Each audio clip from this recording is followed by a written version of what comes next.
Sir ये trials आपको करने हैं, चाहे आप होमोजीनस पॉपुलेशन पे करें, फिर आपको ये ट्रायल हेट्रोजीनस पॉपुलेशन पे भी करना है। अरे हाँ, मुझे पता है क्लिनिकल ट्रायल है, डिफरेंट फेजेस में होती है, पर मुझे ये बताइए कि मैं ही क्यों करूं? अरे सर आप ही तो करोगे, इन्वेस्टिगेटर तो आप ही हो। भूल गए क्या? सोकर उठे हो, नींद में हो क्या? इन्वेस्टिगेटर हो आप, प्रिंसिपल इन्वेस्टिगेटर, जिसको चुना गया है स्पॉन्सर के द्वारा। अच्छा हाँ, स्पॉन्सर ने एक हेडक्वार्टर को चुना था, एक इंडिपेंडेंट ऑर्गेनाइजेशन को चुना था। उस इंडिपेंडेंट ऑर्गेनाइजेशन ने मुझको चुना था ताकि मैं इन्वेस्टिगेटर का रोल प्ले कर सकूं और मैं क्लिनिकल ट्रायल को परफॉर्म कर सकूं। आपको पता है? अरे सर हमें तो पता ही है, हम तो 2 लेक्चर से देखते आ रहे हैं कि आप ही इन्वेस्टिगेटर हो, आप क्लिनिकल ट्रायल को परफॉर्म कर रहे हो। क्या क्या पता है आपको? अरे सर हमें पता है कि अगर आप इन्वेस्टिगेटर हो तो हम आपको बोल सकते हैं प्रिंसिपल इन्वेस्टिगेटर, या फिर हम आपको बोल सकते हैं रिसर्चर, या फिर हम आपको बोल सकते हैं एक्सपर्ट डॉक्टर या एक्सपर्ट फिजिशियन। ठीक है, ये सारे नाम आप ही के हैं, investigator, principal investigator, researcher, expert doctor या फिर एक्सपर्ट फिजिशियन। अच्छा मेरा काम क्या था? अरे सर आपका काम था क्लिनिकल ट्रायल को कंडक्ट करना। आपका काम ये भी था कि जो भी क्लिनिकल ट्रायल हो रहा है वो as per the ICH GCP guideline हो रहा नहीं हो रहा ये भी आप देखते थे। आईसीएच जीसीपी गाइडलाइन के अकॉर्डिंग हो रहा नहीं हो रहा ये भी आप देखते थे सर। ठीक है, और क्या काम था? अरे सर वो इन्फॉर्म्ड कंसेंट याद है? हाँ हाँ मुझे याद है, इन्फॉर्म्ड कंसेंट एक तरह का फॉर्म था जो कि मुझे बताना था, समझाना था सब्जेक्ट को और उसके साइन वगैरह करवाने थे। हाँ सर, तो इन्फॉर्म्ड कंसेंट भी आप ही समझाते थे। और कोई भी एडवर्स ड्रग रिएक्शन हो जाती थी तो आप ही तो स्पॉन्सर को बताते थे। याद करो अपनी शक्तियाँ। हाँ सर मुझे याद आ गया, मैं ही करता था ये सब। चलो बढ़िया बात है। तो अभी क्या करना है सर? अभी भी क्लिनिकल ट्रायल को ही देखना है। तो क्लिनिकल ट्रायल को परफॉर्म करने के लिए अब मुझे याद तो कुछ नहीं आ रहा कैसे करते थे। अरे सर क्लिनिकल ट्रायल को परफॉर्म करने के लिए प्रोटोकॉल होता था। प्रोटोकॉल का मतलब होता है फिक्स्ड रूल। मैं इन्वेस्टिगेटर हूँ, मैं इस कंपनी में हूँ, चाहे दूसरी कंपनी में कोई और इन्वेस्टिगेटर भी होगा तो भी उसके पास एक फिक्स्ड रूल होंगे कि किस तरह से क्लिनिकल ट्रायल को परफॉर्म करना है। तो सभी के पास होते हैं क्लिनिकल ट्रायल के प्रोटोकॉल। क्या होते हैं? क्लिनिकल ट्रायल के प्रोटोकॉल होते हैं। प्रोटोकॉल का मतलब होता है फिक्स्ड रूल। अगर आपको क्लिनिकल ट्रायल करना है तो आपको इन प्रोटोकॉल्स को फॉलो करना होता है। कभी भी आप इन प्रोटोकॉल का उल्लंघन नहीं कर सकते, इनके खिलाफ नहीं जा सकते। आपको स्ट्रिक्टली इन प्रोटोकॉल्स को फॉलो करना पड़ेगा। ठीक है सर, तो हम ये कह सकते हैं कि प्रोटोकॉल एक तरह का रोड मैप हो गया कि क्लिनिकल ट्रायल को किस तरह से परफॉर्म करें, वो एक तरह का रोड मैप हो गया। हाँ जी, एक तरह का रोड मैप हो गया। सर ये डॉक्यूमेंट कैसे हैं आपके पास? अरे ये 3 तरह के डॉक्यूमेंट है, देखो मैं आपको बताता हूँ। सबसे पहले ये जो डॉक्यूमेंट्स है ये बिफोर द क्लिनिकल ट्रायल काम आते हैं। Sir before the clinical trial करने से पहले कौन से डॉक्यूमेंट होते हैं? अरे बिफोर द क्लिनिकल ट्रायल ऐसे डॉक्यूमेंट होते हैं जिनमें मैं बताता हूँ कि मेरी क्लिनिकल ट्रायल की डिज़ाइन क्या है, किस तरह से मैं क्लिनिकल ट्रायल को परफॉर्म करने वाला हूँ। अगर ये सब सही होता है तभी ये अप्रूव्ड होता है, तो ये बिफोर द क्लिनिकल ट्रायल है। उसके बाद मेरे पास ड्यूरिंग द क्लिनिकल ट्रायल है। Sir during the clinical trial वो क्या काम आता है? अरे भैया अपनी अपडेट कहाँ लिखोगे, अपनी प्रोग्रेस कहाँ लिखोगे कि ड्रग दी तो क्या एक्शन आया, अच्छा एक्शन आया, बैड एक्शन आया, कितने टाइम तक ड्रग दी, कोई एडवर्स इवेंट तो नहीं आया, कोई सीरियस एडवर्स इवेंट तो नहीं आया, कोई एडवर्स इफेक्ट तो नहीं आया, कोई साइड इफेक्ट ज़्यादा तो नहीं आया, किसी ऑर्गन में ऑर्गेनल टॉक्सिसिटी तो नहीं हो गई। तो ये सब कब लिखोगे? During the clinical trial. ठीक है सर। और ये? अरे ये आफ्टर द क्लिनिकल ट्रायल है, आफ्टर द क्लिनिकल ट्रायल। हाँ, जब आपका क्लिनिकल ट्रायल पूरा हो जाएगा, क्लिनिकल ट्रायल शुरू से आखिरी तक पूरा हो जाएगा, तो सारी जानकारी इसमें रहेगी आफ्टर द क्लिनिकल ट्रायल वाले डॉक्यूमेंट्स में कि क्लिनिकल ट्रायल कैसे शुरू हुआ, क्लिनिकल ट्रायल में और क्या क्या करा, क्लिनिकल ट्रायल का एंड रिजल्ट क्या रहा, पूरी समरी क्या थी। तो वो होता है after the clinical trial document. और ये जो after the clinical trial document है, लेट सपोज ये वो डॉक्यूमेंट है जो कि क्लिनिकल ट्रायल कंप्लीट होने के बाद मैंने बनाए आफ्टर द क्लिनिकल ट्रायल। तो इनको मुझे अच्छे से स्टोर करके रखना पड़ता है, अच्छे से मुझे स्टोर करके रखना पड़ता है। क्यों सर, क्यों करें हम स्टोर? अरे जैसे मान लीजिए मैंने कोई दवाई बनाई थी, देखो मैं आपको बताता हूँ। मैंने ये दवाई बनाई थी, ये दवाई मार्केट में चली गई क्लिनिकल ट्रायल होने के बाद। मैंने बोला कि इस दवाई का क्लिनिकल ट्रायल बहुत ही बेहतरीन आया है, रिजल्ट सारे अच्छे हैं, इस दवाई को मार्केट में दे दो। इस दवाई में कोई भी कार्सिनोजेनेसिटी नहीं है, कोई भी टेरेटोजेनेसिटी नहीं है, कोई भी जीनोटॉक्सिसिटी नहीं है, कोई भी म्यूटाजेनेसिटी नहीं है। मैंने बहुत तारीफ कर दी और मैंने बोला कि इस ड्रग को मार्केट में दे दो। ये ड्रग मार्केट में गई और कल को 4-5 साल बाद अगर इसका कोई एडवर्स इफेक्ट आ गया, तो मेरे सारे रिकॉर्ड चेक होंगे कि दिखाओ आपने कैसे करा था क्लिनिकल ट्रायल। फिर मैं बताऊंगा देखो साहब मैंने ऐसे करा था होमोजेनस पॉपुलेशन पे, हेटेरोजेनस पॉपुलेशन पे, तो आफ्टर द क्लिनिकल ट्रायल भी मेरे पास सारे डॉक्यूमेंट होने चाहिए। ठीक है सर, हमें समझ में आ गया कि क्लिनिकल ट्रायल के डॉक्यूमेंट बहुत ज़रूरी होते हैं। Before the clinical trial, during the clinical trial and after the clinical trial document ज़रूरी होते हैं। सर ये डॉक्यूमेंट का क्या फ़ायदा? अरे ये डॉक्यूमेंट होंगे तभी आप सही से काम करोगे, क्योंकि आपको काम करना है आईसीएच जीसीपी गाइडलाइन के अकॉर्डिंग। याद है ना आईसीएच कब स्टेब्लिश हुआ था? लिखो कमेंट में, बताया था मैंने फर्स्ट लेक्चर में। तो आईसीएच जीसीपी गाइडलाइन के अकॉर्डिंग सारा काम हो रहा नहीं हो रहा, ये सब आपको इसमें लिखना होता है। और जब आपके ये चेक होंगे ना, एक तरह से होमवर्क है आपका, तो उसमें देखा जाएगा कि किस तरह से आपने काम किया, तो आप अच्छे से ही बनाओगे ऑब्वियसली। ठीक है, तो डॉक्यूमेंट जरूरी होते हैं ताकि हमें पता लगे कि आपने आईसीएच जीसीपी गाइडलाइन को फॉलो करा नहीं करा, ताकि हमें पता लगे कि आपने पेशेंट के साथ या फिर कोई भी हेल्दी इंडिविजुअल लिया था, कोई भी आपका सब्जेक्ट था, पार्टिसिपेंट था, वॉलेंटियर था, तो उसके साथ आपने कोई गंदा व्यवहार तो नहीं किया, उसको आपने पैसे तो बराबर दिए ना, उसको आपने डोज ज्यादा तो नहीं दे दिया ना, उसमें कोई सीरियस एडवर्स इवेंट तो नहीं आया ना, अगर उसमें कोई इंजरी हो गई तो आपने उसका मुआवजा दिया नहीं दिया। ये सारी चीजें मैं चेक कर सकता हूँ, पेशेंट का, हेल्दी वॉलेंटियर का, सब्जेक्ट का। हम राइट्स चेक कर सकते हैं कि आपने सही राइट उसे दिए नहीं दिए, उसकी सेफ्टी आपने रखी नहीं रखी, तो ये सारी चीजें हम चेक कर सकते हैं with the help of documents. तो जैसा कि आप यहाँ पे देख पा रहे हैं, देखो क्लिनिकल ट्रायल का डॉक्यूमेंटेशन बहुत जरूरी है।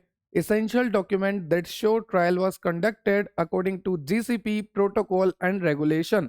ये जितने भी डॉक्यूमेंट मेरे पास थे, इनसे मुझे ये पता लगता है कि जो ट्रायल्स है वो आईसीएच जीसीपी गाइडलाइन के अकॉर्डिंग हुए हैं, जो क्लिनिकल ट्रायल्स है वो प्रोटोकॉल के अकॉर्डिंग, रूल्स एंड रेगुलेशन के अकॉर्डिंग हुए हैं या नहीं हुए, वो सब मुझे पता लगेगा क्लिनिकल ट्रायल के डॉक्यूमेंट से। तो ये डॉक्यूमेंट जरूरी होते हैं before the clinical trial, during the clinical trial and after the clinical trial. इससे हमें पता लगता है कि पेशेंट की सेफ्टी बनी रही या नहीं बनी रही, पेशेंट को उसका राइट मिला या नहीं मिला, और जो भी डेटा हमारे पास आता है वो एक तरह का क्रेडिबल होता है, मतलब कि भरोसे लायक डेटा होता है, एक्यूरेट डेटा होता है, क्योंकि हमारे पास सारा डॉक्यूमेंटेशन है।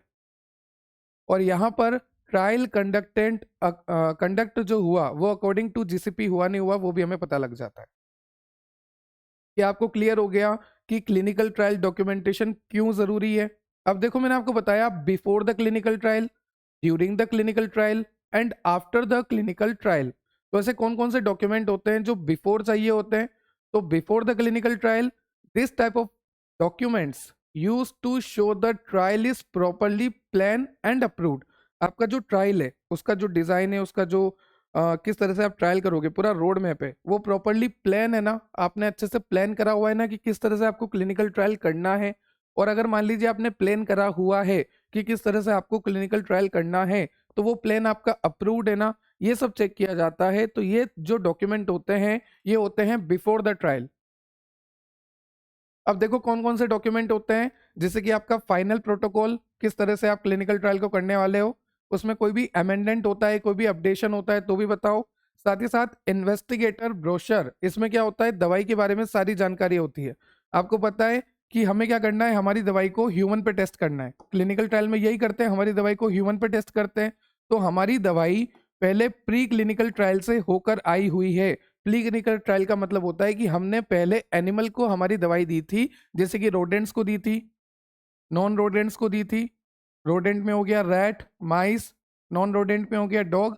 तो हमने हमारी दवाई को पहले ही एनिमल पे ट्रायल किया था, और एनिमल पे ट्रायल करने के दौरान हमें क्या क्या रिजल्ट आए, जैसे कि मान लीजिए मैंने एनिमल पे ट्रायल किया, तो उसके जो भी रिजल्ट आए ड्रग के, ड्रग की फार्माकोकाइनेटिक कैसी है, ड्रग की फार्माकोडायनेमिक कैसी है, ड्रग की टॉक्सिकोकाइनेटिक कैसी है, ड्रग कार्सिनोजेनेसिटी कर रही नहीं कर रही, म्यूटाजेनेसिटी, टॉक्सिकोलॉजी स्टडी करनी उसकी, साथ ही साथ उसकी कैंसर कोजिंग प्रॉपर्टी है या नहीं है, है ना, टेरेटोजन तो नहीं है, टेरेटोजेनिसिटी तो नहीं कर रही, डोज कितना सेफ है, मैक्सिमम सेफ कंसंट्रेशन कितना है, मिनिमम इफेक्टिव कंसंट्रेशन कितना है, डोज रेंजिंग कितनी है, सब कुछ हमें पता लग जाएगा।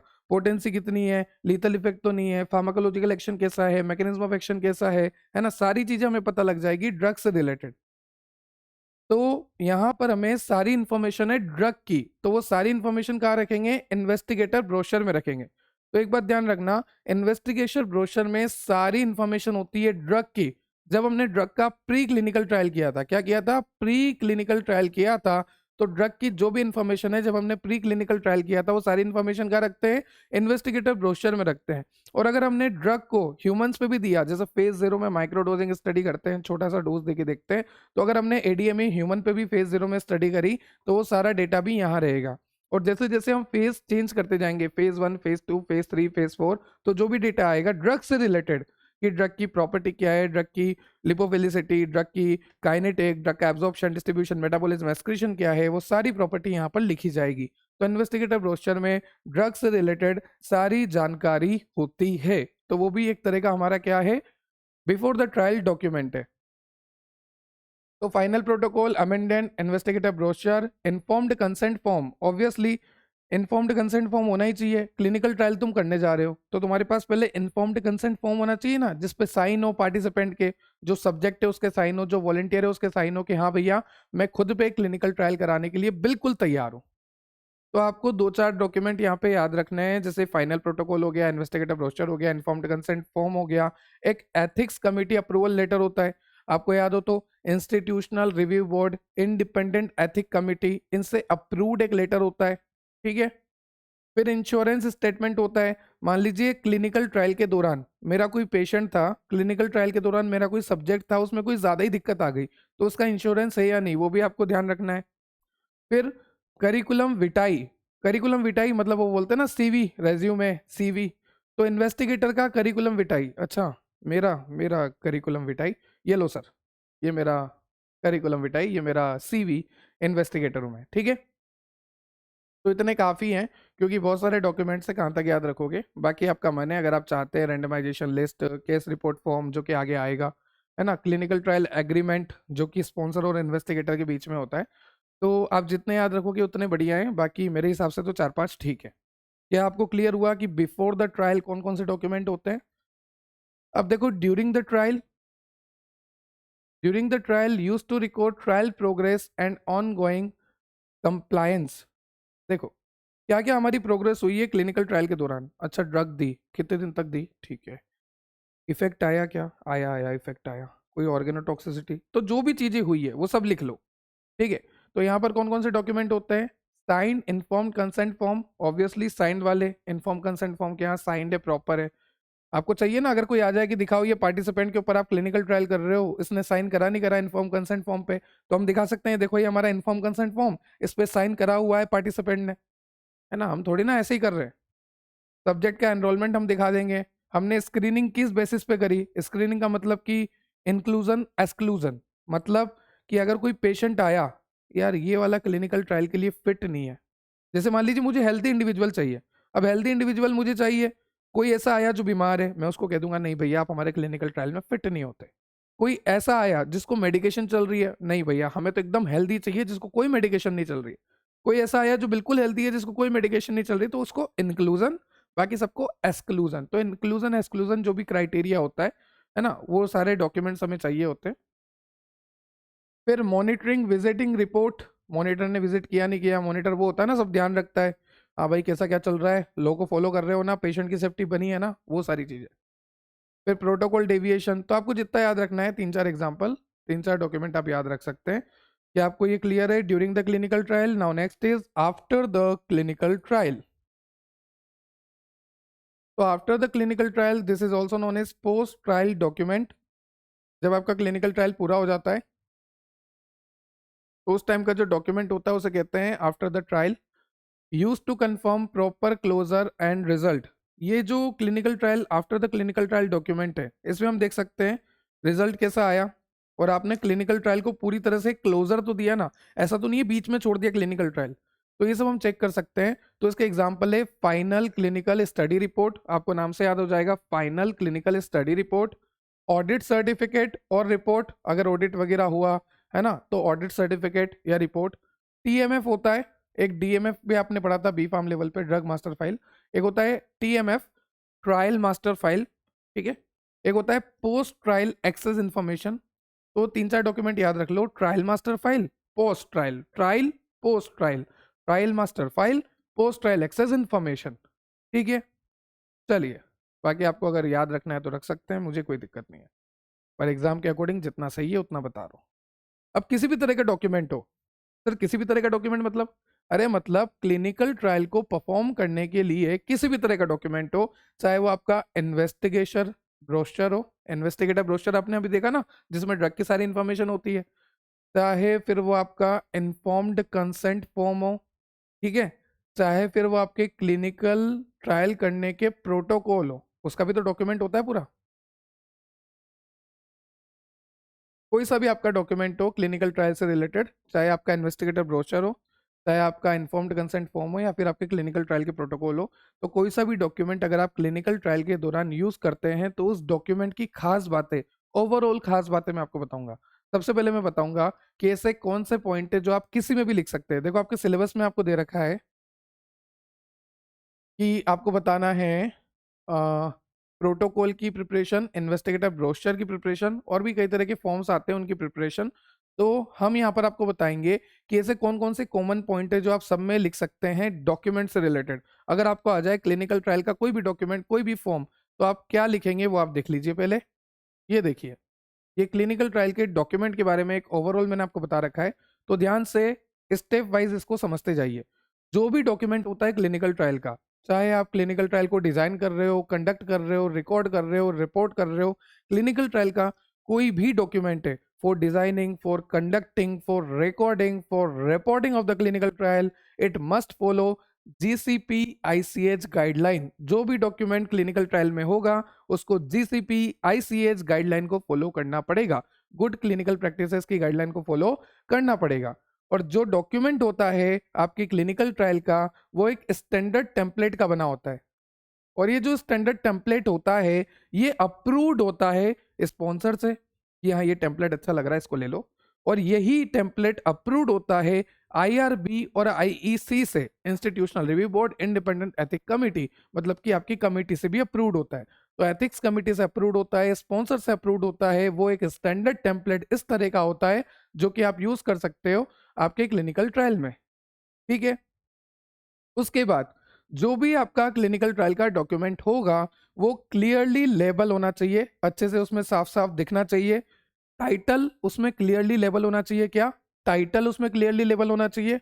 प्रोटोकॉल का नंबर, कौन से प्रोटोकॉल के नंबर को आप फॉलो कर रहे हो, वो एकदम क्लियरली उसमें लिखा होना चाहिए। साथ ही साथ वर्जन, सर वर्जन क्या होता है, वर्जन मैं आपको बताता हूँ। जैसे मान लीजिए मेरे डॉक्यूमेंट्स है, जैसे इन्वेस्टिगेटर ब्रोशर है ना, क्लिनिकल ट्रायल का कोई डॉक्यूमेंट है, या फिर मेरा इन्फॉर्म्ड कंसेंट फॉर्म है, या फिर मेरा क्लिनिकल ट्रायल प्रोटोकॉल है, तो जो भी मेरे पास डॉक्यूमेंट है उन डॉक्यूमेंट में कभी ना कभी तो अपडेट होगा, कुछ ना कुछ तो चेंज होगा, है ना। यहाँ पर पढ़ो, in clinical trial many documents like protocol, informed consent form या इन्वेस्टिगेटर ब्रोशर, ये जो है समय के साथ अपडेट तो होंगे ही सही, they are updated over time, समय के साथ तो ये अपडेट होंगे ही सही। तो जब भी आप इन्हें अपडेट करोगे, जब भी आप इन्हें चेंज करोगे, तो आपको इन्हें एक नया वर्जन नंबर देना पड़ता है। क्या देना पड़ता है, नया वर्जन नंबर देना पड़ता है, ठीक है। यहां पर लिखा है each time you make a change you give it a new version number so everyone know which one is the latest and correct. जैसे मान लीजिए ये इन्वेस्टिगेटिव ब्रोशर था, इसको अपडेट किया, एक नया वर्जन नंबर दिया, फिर इसको वापस अपडेट किया, एक नया वर्जन नंबर दिया, तो हमें पता रहेगा कि सबसे नया कौन सा है। कैसे पता करेंगे, वर्जन नंबर से। जो सबसे ज्यादा अपडेटेड वर्जन नंबर होगा मतलब कि यही अपडेटेड फॉर्म है, यही हमारा नया फॉर्म है। तो वर्जन नंबर बहुत जरूरी है, ठीक है। वहां पर आप वर्जन नंबर लिखिए, डेट ऑफ अप्रूवल लिखिए, रिवीजन की हिस्ट्री लिख लिए, सब कुछ लिखना पड़ता है। तो वो वर्जन भी वहां पर क्लियरली मेंशन होना चाहिए। तो जो भी आपका डॉक्यूमेंट होता है क्लिनिकल ट्रायल से रिलेटेड, सबसे पहले तो वो क्लियरली लेबल हो। उसमें क्या क्या क्लियरली लेबल्ड होना चाहिए, title, protocol number, version, date, page number और इन्वेस्टिगेटर का नाम। क्लियर। अब डॉक्यूमेंट की बात करें, डॉक्यूमेंट पे साइन भी होने चाहिए, प्रिंसिपल इन्वेस्टिगेटर के साइन होने चाहिए, प्रिंसिपल इन्वेस्टिगेटर, हाँ मेरे साइन चाहिए, एक स्पॉन्सर के साइन होने चाहिए, जो स्पॉन्सर है जिसने मेरे को हायर किया है। एक इंस्टीट्यूशनल रिव्यू बोर्ड जो कि अप्रूव वगैरह करती है, उनके साइन होने चाहिए। फिर अगर बात करूं डॉक्यूमेंट की, तो डॉक्यूमेंट में जैसे मान लीजिए डॉक्यूमेंट है इन्फॉर्म्ड कंसेंट फॉर्म। कौन सा डॉक्यूमेंट है? Informed consent form. ये इन्फॉर्म्ड कंसेंट फॉर्म के लिए स्पेशली बोल रहा हूं कि अगर हमारा डॉक्यूमेंट इन्फॉर्म्ड कंसेंट फॉर्म है, तो इन्फॉर्म्ड कंसेंट फॉर्म क्यों होता है? अरे सर, हमें पता है कि वो सब्जेक्ट को देते हैं ताकि सब्जेक्ट सारा पढ़ ले और फिर वो कह दे कि हाँ ठीक है, मैं साइन करने को तैयार हूँ। तो इन्फॉर्म्ड कंसेंट फॉर्म में जो लैंग्वेज होती है वो नॉन टेक्निकल यूज करनी पड़ती है। ऐसा थोड़ी ना बोलेंगे tachycardia, bradycardia, hypertension, hypotension, blood pressure बढ़ जाता है, हार्ट रेट ऊपर नीचे हो जाती है, ये सब एकदम नॉन टेक्निकल लैंग्वेज होनी चाहिए। सिंपल होनी चाहिए, क्लियर होनी चाहिए, नॉन टेक्निकल लैंग्वेज होनी चाहिए आपके कॉन्सेंट फॉर्म में। तो एक एग्जांपल दे रहा हूं मैं कॉन्सेंट फॉर्म का, कि वहां पर जो लैंग्वेज होती है वो नॉन टेक्निकल होनी चाहिए, सिंपल होनी चाहिए, क्लियर होनी चाहिए। आपको अवॉइड करने हैं कोई स्पेशल वर्ड या टेक्निकल टर्म। ऐसा नहीं लिखना इडियोसिंक्रेसी, टेरेटोजेनिसिटी, म्यूटाजेनिसिटी, ऐसा टेक्निकल टर्म अवॉइड करना है। और आपको ना टाइप डॉक्यूमेंट प्रिफर करना है, रिटर्न से ज्यादा टाइप डॉक्यूमेंट प्रेफर करो, क्योंकि जब आप टाइप करके निकालोगे ना जेरोक्स उसकी, तो उसको आप स्टोर भी करके रख सकते हो। रिटर्न में तो राइटिंग बिगड़ गई, राइटिंग अच्छी नहीं आई, इंक बिगड़ गया, लॉन्ग समय, आप लंबे टाइम के स्टोरेज के बाद अगर आपने देखा तो लॉन्ग समय ठीक है। यहाँ पर लिखा है preferred type document not handwritten for official record. अगर आपको ऑफिशियल रिकॉर्ड रखना है तो उसके लिए आप क्या प्रीफर करोगे? टाइप डॉक्यूमेंट, हैंड रिटन नहीं प्रीफर करोगे।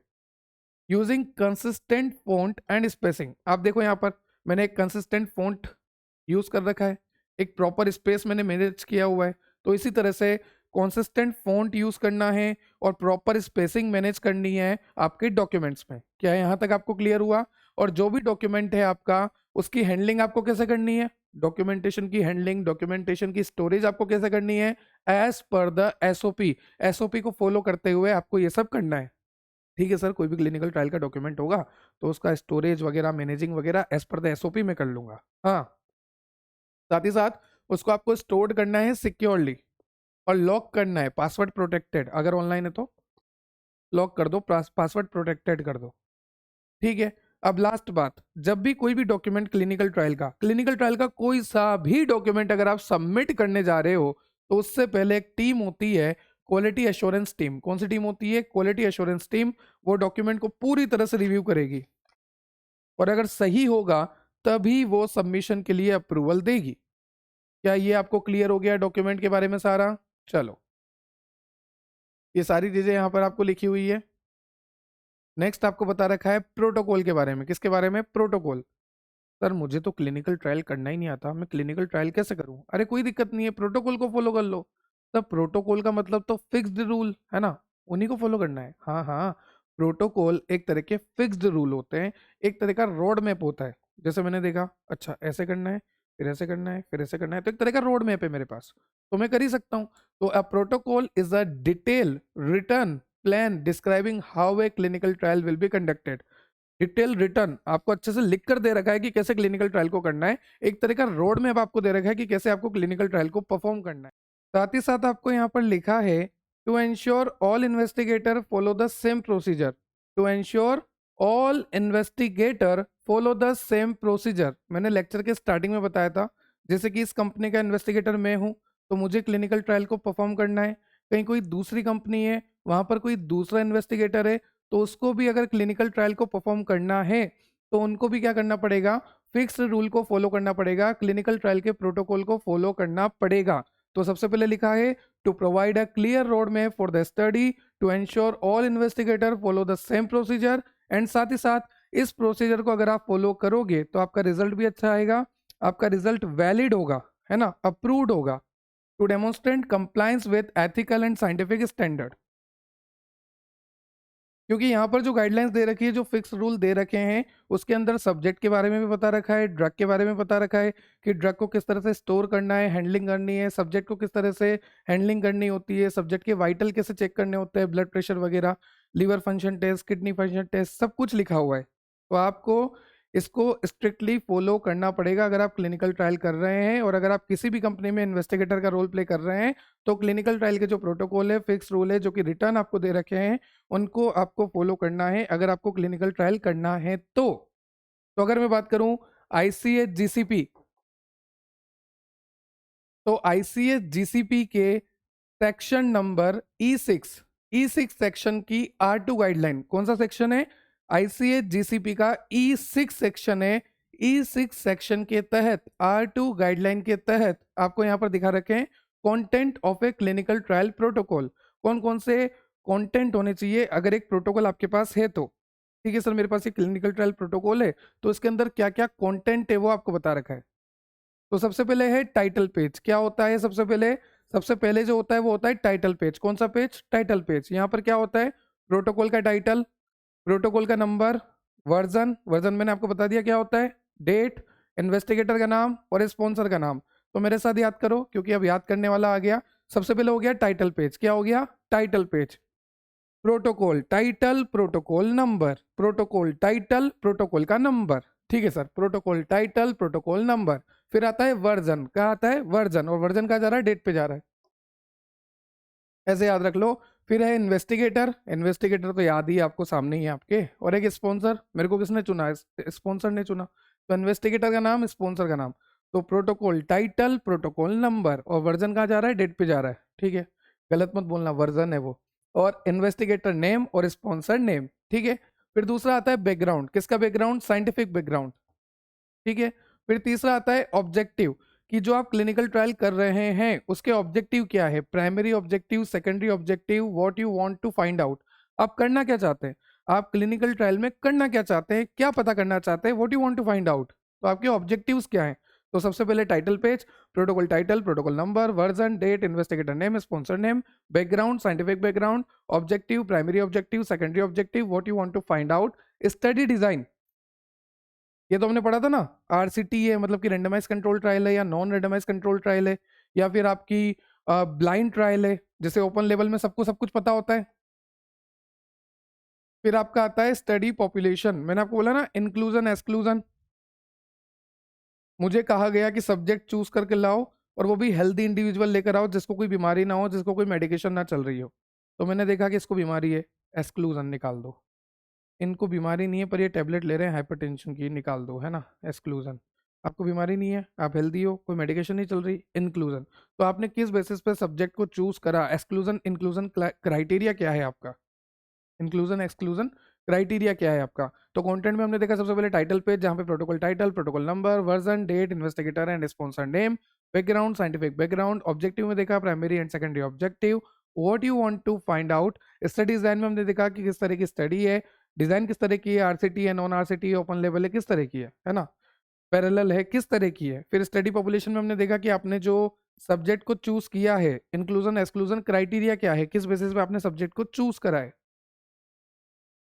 फिर नेक्स्ट आपको दे रखा है स्टडी ट्रीटमेंट। यहाँ पर आपको बताना है इन्वेस्टिगेशनल प्रोडक्ट के बारे में, मतलब कि आपके ड्रग के बारे में, जिस ड्रग को आप टेस्ट कर रहे हो। तो यहाँ पर पूरा डिस्क्रिप्शन होना चाहिए इन्वेस्टिगेशनल प्रोडक्ट का। कौन सा डोजेस फॉर्म है, solid, liquid, semi solid, route क्या है, रूट ऑफ एडमिनिस्ट्रेशन क्या है और किस शेड्यूल पे आप दे रहे हो। तो सब कुछ स्टडी ट्रीटमेंट आपको बताना है। स्टडी ट्रीटमेंट में आपको लिखना है कि description of investigational product, drug का डिस्क्रिप्शन, ड्रग का डोजेस फॉर्म, ड्रग का रूट ऑफ एडमिनिस्ट्रेशन, ड्रग का शेड्यूल। फिर आता है स्टडी प्रोसीजर, कि आप किस तरह से क्लिनिकल ट्रायल को परफॉर्म करने वाले हो, स्टेप बाय स्टेप इसमें लिखा रहता है। ठीक है, जैसे कि आपकी screening, inclusion exclusion criteria, follow up visit, मतलब आपको आके पेशेंट से मिलना है, लैब टेस्ट, उनके liver test, kidney test, blood count, safety assessment, मतलब कि सेफ्टी को एवेल्युएट करना। तो यहाँ पर आता है study procedure, step by step how clinical trial is conducted. सबसे पहले इंक्लूजन एक्सक्लूजन क्राइटेरिया होता है, फिर उनका फॉलोअप होता है, फिर उनके लैब टेस्ट होते हैं, फिर उनके सेफ्टी असेसमेंट की क्या गारंटी है, कैसे आप इवेल्युएट करोगे। फिर नेक्स्ट है एफिकेसी एंड सेफ्टी असेसमेंट, मतलब कि parameter for evaluating outcome and adverse event. हमें ये देखना है कि हमारी जो ड्रग है वो एफिकेशियस है या नहीं, एफिकेसी है या नहीं, उस ड्रग की एफिकेसी यानी वो ड्रग एक्शन दे रही या नहीं दे रही, और ड्रग कितनी सेफ है उसका इवेल्युएशन करना है, असेसमेंट करना है। फिर आता है स्टैटिस्टिक्स। स्टैटिस्टिक्स का मतलब होता है कि यहाँ पर हम मैथमेटिकल मेथड को यूज करके हमारे डेटा को कलेक्ट करेंगे, इंटरप्रिटेट करेंगे। अगर हमें हमारे डेटा को कलेक्ट करना है, इंटरप्रिटेट करना है, डेटा की स्टडी करनी है, तो मैथमेटिक टूल का यूज करना पड़ेगा, स्टैटिस्टिक्स। हमने देखा था ना बायो स्टैटिस्टिक्स 8th सेमेस्टर। फिर आता है एथिकल कंसिडरेशन, मतलब कि इन्फॉर्म्ड कंसेंट फॉर्म के बारे में, है ना, पार्टिसिपेंट के राइट्स के बारे में, ये सब लिखा हुआ है यहाँ पर प्रोटोकॉल्स में, फिक्स रूल में। आप लिखिए कि हाँ भाई इन्फॉर्म कंसेंट प्रोसेस जो भी होती है कि भाई आपको पहले समझाना है, अगर कोई इलिटरेट है तो उसको कैसे समझाना है, कोई लिटरेट है तो उसको कैसे समझाना है, किसको सुनाई नहीं देता तो उसको वीडियो दिखानी है, जिसको दिखाई नहीं देगा उसको सुना दो, मतलब हर चीज। और अगर कोई बच्चा है तो कोई गार्डियन होना चाहिए, अगर कोई मेंटल डिसेबल है तो उसके लिए अलग क्राइटेरिया है। चलिए, फिर data handling and record keeping. How data will be collected, verified and store. Data को किस तरह से कलेक्ट करना, किस तरह से वेरीफाई करना, किस तरह से स्टोर करना। डेटा को किस तरह से कलेक्ट करना, किस तरह से वेरीफाई करना, किस तरह से स्टोर करना, उस बारे में लिखा है। फिर quality control and assurance, monitoring and auditing method. अब देखो, क्वालिटी कंट्रोल और अश्योर करना मतलब कि मॉनिटरिंग आएगी इसमें। मॉनिटर जो होता है मॉनिटरिंग करता है ना, सब चीजें दिखता है वो, ठीक है, तो वो क्वालिटी को अश्योर करेगा कि हाँ भाई मैंने चेक करा, अश्योरेंस से कोई दिक्कत नहीं है। फिर है पब्लिकेशन पॉलिसी, कि जो भी रिजल्ट आपका आया क्लिनिकल ट्रायल में उसको कब और कैसे आपको पब्लिश करना है, कैसे आपको शेयर करना है। फिर रेफरेंसेस और फिर आपके अपेंडिसेस मतलब कि एडिशनल मटेरियल जो भी होता है एंड में वो लिखा जाता है। कि आपको ये क्लियर है, इसको आपको याद करना है। Study treatment, study procedure, efficacy and safety assessment, statistics, ethical consideration, data handling and record keeping, quality control and assurance, publication policy, references and appendices. ये क्लिनिकल ट्रायल के आपके जो प्रोटोकॉल है उसका जो है कंटेंट है, या आप बोल लीजिए कंटेंट है, ठीक है। Title page, background, objective, study design, study population, preparation of protocol. Now next is preparation of investigator brochure. तो इन्वेस्टिगेटर ब्रोशर मैंने आपको पहले ही बता दिया। इन्वेस्टिगेटर ब्रोशर एक तरह का ऐसा डॉक्यूमेंट है जिसमें आपको ड्रग से रिलेटेड सारी जानकारी होती है, ड्रग की प्री क्लिनिकल ट्रायल और स्टार्टिंग क्लिनिकल ट्रायल जो होता है वो सारा इन्फॉर्मेशन उसमें रहता है कि ड्रग की टॉक्सिकोकाइनेटिक क्या है, ड्रग कितनी देर में एब्जॉर्ब होगा, डिसइंटीग्रेट कितनी देर में होगा, डिसइंटीग्रेट मतलब टूटना, डिसॉल्व कितनी देर में होगा, एब्जॉर्ब कितनी देर में होगा, डिस्ट्रीब्यूट कैसे होता है, मेटाबोलाइज कैसे होता है, ऑर्गेनोटॉक्सिसिटी तो नहीं करता, कार्सिनोजेनिक तो नहीं है, सब कुछ पता लग जाएगा ड्रग के बारे में। ड्रग का कितना डोज सेफ है, कितना टॉक्सिक है, कितना मिनिमम इफेक्टिव है, कितना मैक्सिमम सेफ है, कितना सी मैक्स है, कितना सी मिनिमम है, कितना टी हाफ है, सब कुछ आपको पता लग जाएगा ड्रग का, ठीक है। So the investigator brochure is a summary of all pre clinical and clinical information about the investigational product. आपका इन्वेस्टिगेशनल प्रोडक्ट जो है, आपकी जो ड्रग है उसके बारे में सारी जानकारी, उसकी जो प्री क्लिनिकल स्टडी थी उसकी सारी जानकारी, है ना, और जो स्टार्टिंग की क्लिनिकल ट्रायल्स है उसकी सारी जानकारी, ताकि जो इन्वेस्टिगेटर है जब वो आगे क्लिनिकल ट्रायल करने जा रहा है, फेज 1, फेज 2, फेज 3, तो उसको पहले ही पता लग जाए कि क्या सेफ डोज है, क्या टॉक्सिक डोज है, क्या हार्मफुल डोज है, क्या रूट ऑफ एडमिनिस्ट्रेशन है, सब कुछ पता लग जाए। और एथिक्स कमिटी को भी सारा आइडिया लग जाए, ठीक है। To provide background information to investigator and ethics committee to support risk benefit assessment. हमें पता लग जाएगा ना कितना रिस्क कितना benefit. To guide in dose selection, हमें ये भी पता लग जाएगा कितना डोज हमें देना है, ठीक है। चलिए, क्लियर। अब देखिए इसके कंटेंट। कंटेंट, हाँ हाँ इसमें भी है, देखो सर ऐसे कैसे याद रखेंगे इतना सारा। देखो भाई ये तो आपको याद करना ही पड़ेगा, ये वाला तो है ना, ये तो क्लिनिकल ट्रायल प्रोटोकॉल वाला है, ये तो आपको याद करना ही है, इसको तो रट लीजिए। MTR मुझे तो रटो वाला सीन है। फिर इसमें अगर बात करें तो कंटेंट क्या है इन्वेस्टिगेटर ब्रोशर के, तो as per the ICH GCP E6 वाला सेक्शन R2 गाइडलाइन। तो यहाँ पर है टाइटल पेज। अब टाइटल पेज पे क्या होता है, ये किसके बारे में हम पढ़ रहे हैं, हम पढ़ रहे हैं इन्वेस्टिगेटर ब्रोशर, मतलब कि ड्रग से रिलेटेड पढ़ रहे हैं, किससे रिलेटेड, ड्रग से रिलेटेड। तो यहाँ पर सबसे पहले है सेक्शन, सेक्शन में है टाइटल पेज। टाइटल पेज में देखो प्रोडक्ट का नाम, कोड, वर्जन और स्पॉन्सर का नाम वगैरह, स्पॉन्सर कौन है, नाम वगैरह उसका और डेट वगैरह। तो टाइटल पेज में क्या क्या आएगा, यहाँ पर प्रोडक्ट का नाम, कोड, वर्जन, प्रोडक्ट का नाम, वर्जन, कोड, डेट और स्पॉन्सर का नाम। फिर कॉन्फिडेंशियल स्टेटमेंट, मतलब कि यहाँ पर वो सारी चीजें लिखी जाएगी जो ड्रग से रिलेटेड सिर्फ आपको पता है या ऑथोराइज पर्सन को ही पता है ना, ये इन्फॉर्मेशन बाहर नहीं जानी चाहिए किसी भी कीमत पे। फिर आता है table of content. Table of content का मतलब होता है add a clear section, clear list of section, page number वगैरह एकदम क्लियर लिस्ट बनानी है आपको, है ना। तो add a clear list of section and page number, जो भी सेक्शन है जो भी पेज नंबर है उसकी क्लियर लिस्ट बनानी है। Add a clear list of section and page number at the beginning, उसे कहेंगे टेबल ऑफ कंटेंट, वो होता है ना एक तरह से इंडेक्स बोल लो आप तो table of content, add a clear section of, add a clear list of section and page number at the beginning. तो इसमें इससे क्या होगा, क्या इजी नेविगेशन। जैसे अगर मैं प्रैक्टिकल रिकॉर्ड लिखता हूँ, प्रैक्टिकल रिकॉर्ड में मैं पेज नंबर डाल देता हूँ कि यहाँ से यहाँ तक 6 से 8 पेज नंबर तक प्रैक्टिकल नंबर 2 है, तो अगर मैं आगे देख लूंगा कि 6 से 8 पे प्रैक्टिकल 2 है तो मैं सीधा 6 से 8 पेज नंबर खोल लूंगा, तो नेविगेशन ईजी हो गया। बस वो लिखा हुआ है। टेबल ऑफ कंटेंट का मतलब होता है add a clear list of section and page number at the beginning, easy navigation के लिए। तो पहला क्या है, टाइटल पेज जिसमें है प्रोडक्ट का नाम, code, version, sponsor date, confidential statement, states document is confidential, table of content, easy navigation के लिए, समरी, सारा ओवरव्यू होता है जो भी ड्रग से रिलेटेड है ना। फिर इंट्रोडक्शन वगैरह होता है, जो भी आपका इन्वेस्टिगेशनल प्रोडक्ट है उसका पूरा इंट्रोडक्शन, जो भी आपका ड्रग है उसका पूरा इंट्रोडक्शन, उसका बैकग्राउंड क्या था, है ना, कैसे आइसोलेट किया, कैसे एक्सट्रैक्ट किया, बैकग्राउंड क्या है, कौन सी फैमिली से है, क्या उसका केमिकल नेम है, क्या उसका स्ट्रक्चर है, क्या उसकी क्लास है और कौन सा फार्माकोलॉजिकल ग्रुप है। तो उसका स्ट्रक्चर, उसकी क्लास, उसका बैकग्राउंड, उसका फार्माकोलॉजिकल ग्रुप, उसका केमिकल नेम, सब कुछ होगा यहाँ पर। ठीक है। उसके बाद आपको दे रखा है physical, chemical and pharmaceutical property. जो ड्रग है उसकी फिजिकल प्रॉपर्टी क्या है, केमिकल प्रॉपर्टी क्या है, फार्मास्यूटिकल प्रॉपर्टी क्या है। ठीक है। उसका कंपोजिशन, उसका फॉर्मुलेशन, उसकी स्टोरेज कैसे करनी है, उसकी स्टेबिलिटी क्या है। तो कंपोजिशन, फॉर्मुलेशन, ऐसे याद रखो। उसका कंपोजिशन क्या है, वो किस तरह से फॉर्मुलेट हुआ है, उसका फॉर्मुलेशन क्या है। Composition, formulation, composition, formulation, storage, stability, double S, storage, stability. तो यहाँ पर क्या आएगा, फिजिकल, केमिकल और फार्मास्यूटिकल प्रॉपर्टी में कंपोजिशन क्या है, फॉर्मुलेशन क्या है, स्टोरेज क्या है, स्टेबिलिटी क्या है। फिर नॉन क्लिनिकल स्टडी मतलब कि प्री क्लिनिकल स्टडी, जब हमने उसको जानवरों पे दिया था, ड्रग को जब हमने जानवरों पे दिया था, तो फार्माकोलॉजी क्या आई थी, टॉक्सिकोलॉजी क्या आई थी।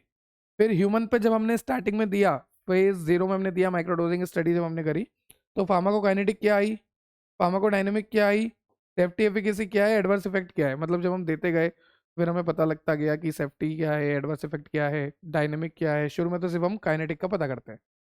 वापस रिपीट कर देता हूँ, title page, product name, code, version, sponsor date, confidential statement, table of content आपको पता ही है, इजी नेविगेशन के लिए, समरी, ब्रीफ ओवरव्यू होता है डाटा का। फिर इंट्रोडक्शन, आपको पूरा बताना है, बैकग्राउंड क्या है, केमिकल नेम क्या है, स्ट्रक्चर क्या है, क्लास क्या है, फार्माकोलॉजिकल ग्रुप क्या है। फिर physical, chemical and pharmaceutical property, composition, formulation, storage and stability. Non clinical study मतलब कि प्री क्लिनिकल स्टडी, मतलब कि एनिमल पे स्टडी, तो वहाँ पर क्या फार्माकोलॉजिकल रिपोर्ट आई, क्या टॉक्सिकोलॉजिकल रिपोर्ट आई। फिर इफेक्ट इन ह्यूमन, फार्माकोकाइनेटिक क्या है, फार्माकोडायनेमिक क्या है, एडवर्स इफेक्ट क्या है, सेफ्टी एफिकेसी क्या है, ये सारी चीजें आती है। क्लियर। उसके बाद लास्ट आपको दे रखा है summary of data and guidance for investigator. देखो, जो भी डेटा आया प्री क्लिनिकल स्टडी से उसकी एक समरी बनाओ। वो समरी क्यों जरूरी है, ताकि जब इन्वेस्टिगेटर पढ़ेगा ना, तब उसको पता लग जाएगा कितना डोज सेफ है, कितना नहीं है, सब कुछ उसे आइडिया लग जाएगा। डोजेस, रिकमेंडेशन का, नॉन रिस्क का, प्रिकॉशन का। मुझे ध्यान रखना है कि इस दवाई को ऐसे लेना है, उस दवाई को ऐसे लेना है, प्रिकॉशन क्या है ना। जब दवाई लेंगे तो क्या नहीं लेना है, क्या लेना है, प्रिकॉशंस क्या क्या रखने हैं। नॉन रिस्क का मुझे पता लग जाएगा, डोज का रिकमेंड मैं कर दूंगा कि इतना डोज लो, तो डोज रिकमेंडेशन, नॉन रिस्क का पता लगना। अच्छा, मैं ब्लर हुआ था क्या भाई, नहीं हुआ यार ना, पता नहीं क्यों। एक सेकंड मैं इसको सही कर देता हूँ, एक सेकंड। ब्लर हो रहा हूँ क्या, नहीं ना, फिर भी चलिए। तो डोज का रिकमेंडेशन मुझे पता लग जाएगा, है ना, कि डोज कितना रिकमेंडेड करना है मेरे को, नॉन रिस्क क्या है, प्रिकॉशंस क्या है। फिर मैंने आपको बता रखा है रेफरेंसेस, तो रेफरेंसेस में तो आप लिख ही दीजिए, प्रेवेलेंट पब्लिश स्टडीज वगैरह वगैरह। चलिए, फिर आता है केस रिपोर्ट फॉर्म। अब देखो, नाम से पता लग रहा, केस रिपोर्ट किसका केस हो गया, अरे जो पेशेंट लेकर आए थे ना, जो सब्जेक्ट लेकर आए थे, उसके बारे में जो सारी स्टडी होती है वो इसमें लिखते हैं। तो नाम से पता लग रहा, केस रिपोर्ट फॉर्म। जो जितनी भी स्टडी होती है ना, पेशेंट से रिलेटेड, सब्जेक्ट से रिलेटेड, वॉलेंटियर से रिलेटेड, वो सब इसमें लिखते हैं।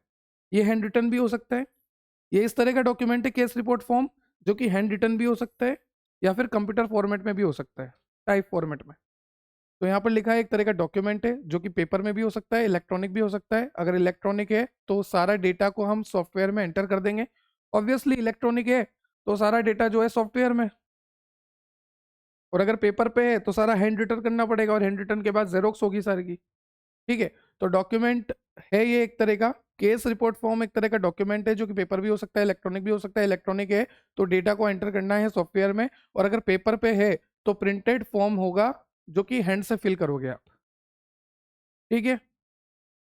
Record all information and data about clinical trial participant. जो क्लिनिकल ट्रायल का पार्टिसिपेंट है, जो भी सब्जेक्ट है, जो भी वॉलेंटियर है, जिसके ऊपर मैं क्लिनिकल ट्रायल करने जा रहा हूँ, जिसके ऊपर मैं क्लिनिकल ट्रायल कर रहा हूँ, तो क्लिनिकल ट्रायल के दौरान जब मैंने उसे डोज दिया तो उसमें क्या इफेक्ट आया, कोई ब्लड प्रेशर चेंज तो नहीं हुआ, है ना, हाइपरटेंशन, कोई कार्डियक अरेस्ट के चांसेस, कोई organotoxicity, adverse effect, serious adverse event, जो भी होता है सब चीज को लिख लो। तो नाम से पता लग रहा, केस रिपोर्ट फॉर्म मतलब कि सारी चीजें आपको लिखनी है पेशेंट से रिलेटेड। सब्जेक्ट से रिलेटेड, वॉलंटियर से रिलेटेड, है ना, पार्टिसिपेंट से रिलेटेड। तो डॉक्यूमेंट एक तरह का पेपर फॉर्म में भी होता है, इलेक्ट्रॉनिक फॉर्म में भी होता है। अगर इलेक्ट्रॉनिक फॉर्म का है तो सारा डेटा सॉफ्टवेयर में चढ़ा दो, और अगर पेपर फॉर्म है तो हैंड से फिल आउट कर दो। यहाँ पर सारी इन्फॉर्मेशन होती है, सारा डेटा होता है आपका क्लिनिकल ट्रायल के पार्टिसिपेंट का, जो भी आपका पार्टिसिपेंट है उसका।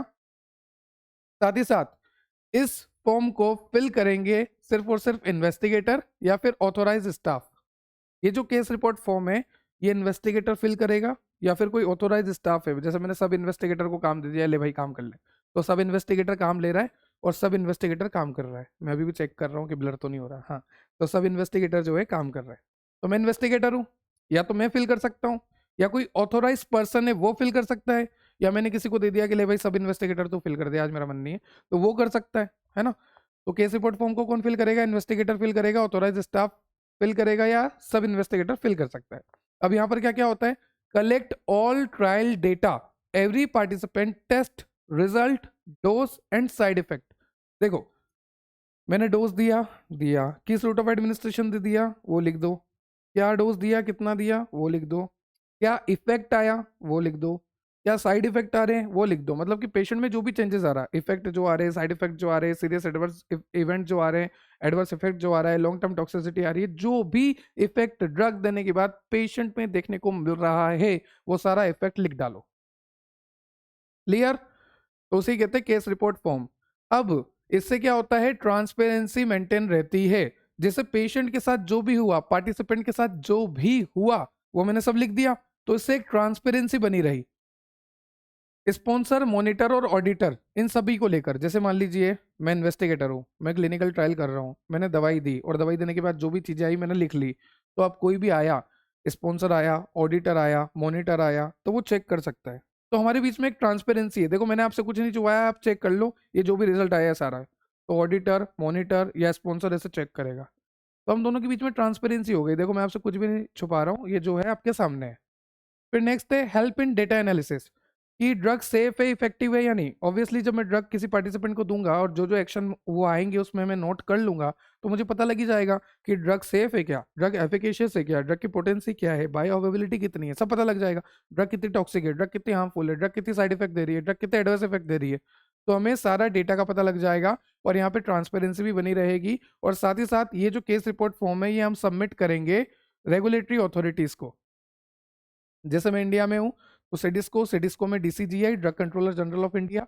यूएस में होता तो एफडीए, और आपको याद है तो मैंने बताया था अगर यूरोप में होता है तो ईएमए, और जापान में होता है तो पीएमडीए, है ना।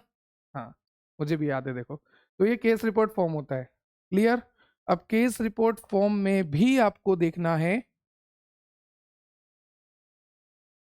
What information does a CRF contain. Case report form में कौन कौन सी इन्फॉर्मेशन होती है? तो देखो, ये तो नॉर्मल है, इसमें कोई कंटेंट वगैरह नहीं है ज़्यादा।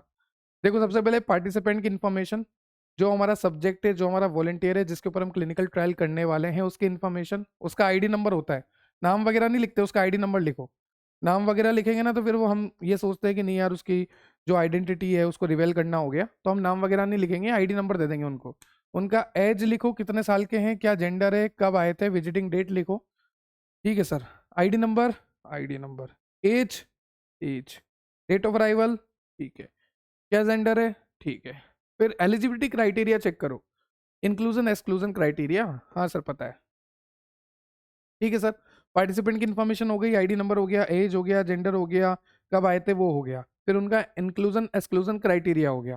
फिर उनकी मेडिकल हिस्ट्री चेक करो कि आपको कोई पहले बीमारी तो नहीं थी, अभी आपको कोई मेडिसिन चल रही है क्या, कभी ऐसा हुआ है कि एंटीबायोटिक ली तो एलर्जिक रिएक्शन हो गई, कोई लंबे टाइम तक मेडिसिन आप ले रहे हो क्या, जैसे ट्यूबरक्लोसिस के लिए, हाइपरटेंशन के लिए, नहीं। तो ये सारी चीजें चेक कर लो। तो सबसे पहले पार्टिसिपेंट की इन्फॉर्मेशन, फिर एलिजिबिलिटी क्राइटेरिया, फिर मेडिकल हिस्ट्री, फिर स्टडी ट्रीटमेंट डिटेल, मतलब कि टेस्ट ड्रग से रिलेटेड।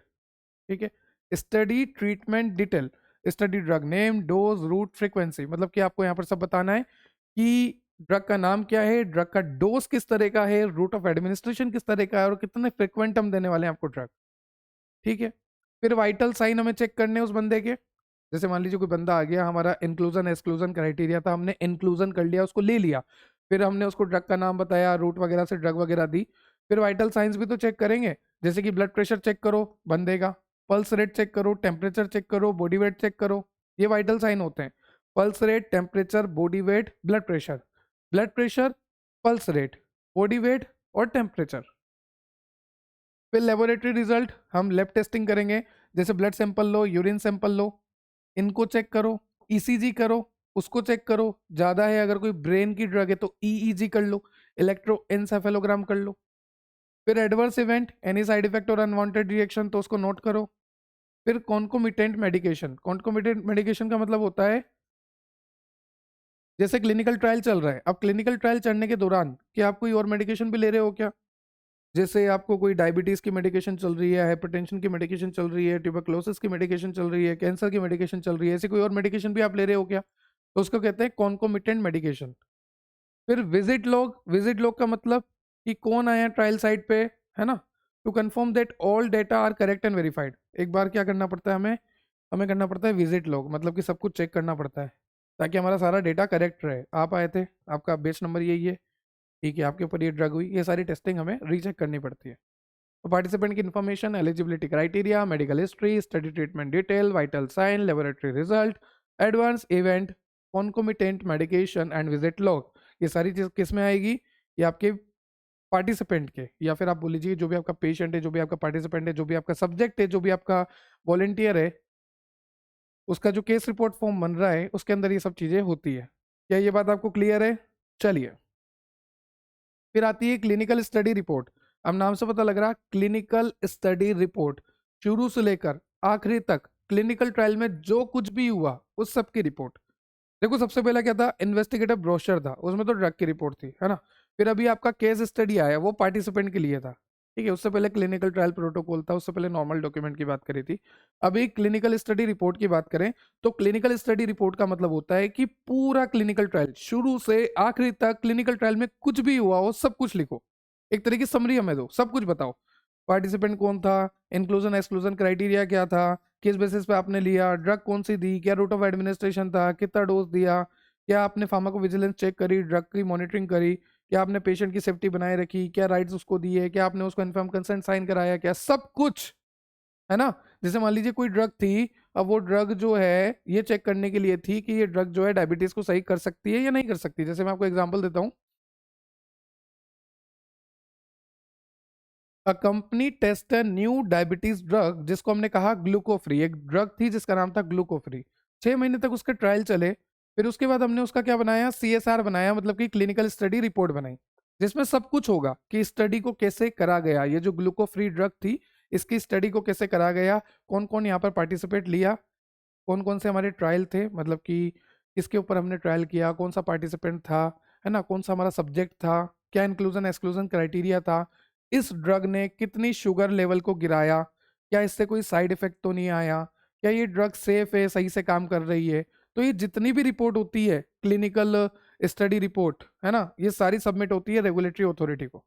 तो ये सारी चीजें चेक करते हैं इनडायरेक्टली, देख लो कि स्टडी को कैसे करा गया, पार्टिसिपेट कौन था, फिर उसके बाद शुगर लेवल कितना कम हुआ, क्या साइड इफेक्ट तो नहीं आए, क्या ड्रग सेफ है ना।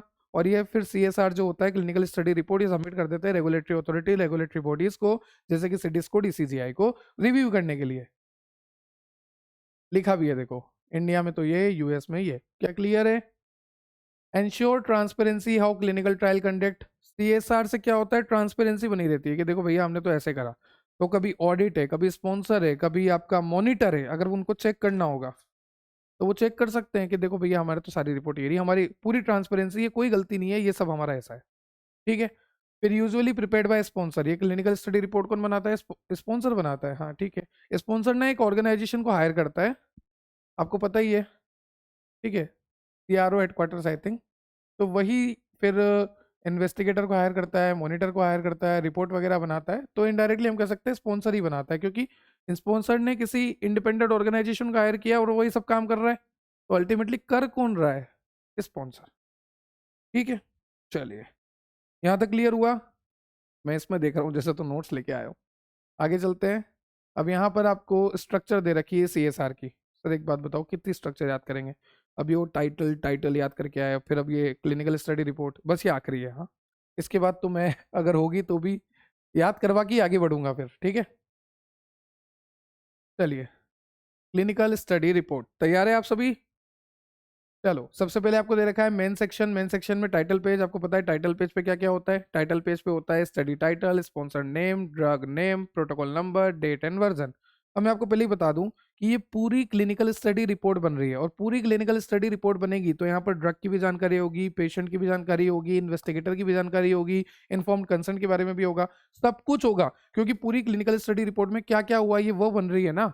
तो टाइटल पेज में क्या आएगा, स्टडी का टाइटल क्या है, स्पॉन्सर का नेम क्या है, ड्रग का नेम क्या है, प्रोटोकॉल क्या फॉलो करे, प्रोटोकॉल का नंबर क्या है, डेट क्या है, वर्जन क्या था, अगर वर्जन नंबर है तो वर्जन क्या है।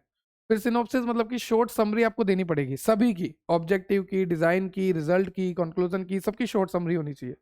ठीक है, डिजाइन क्या था क्लिनिकल ट्रायल का, रिजल्ट क्या आया, कंक्लूजन क्या निकला, ऑब्जेक्टिव क्या था आपका, क्या ऑब्जेक्टिव था बताओ जल्दी, समरी बताओ, और क्या डिजाइन था, क्या रिजल्ट आया, क्या कंक्लूजन निकला।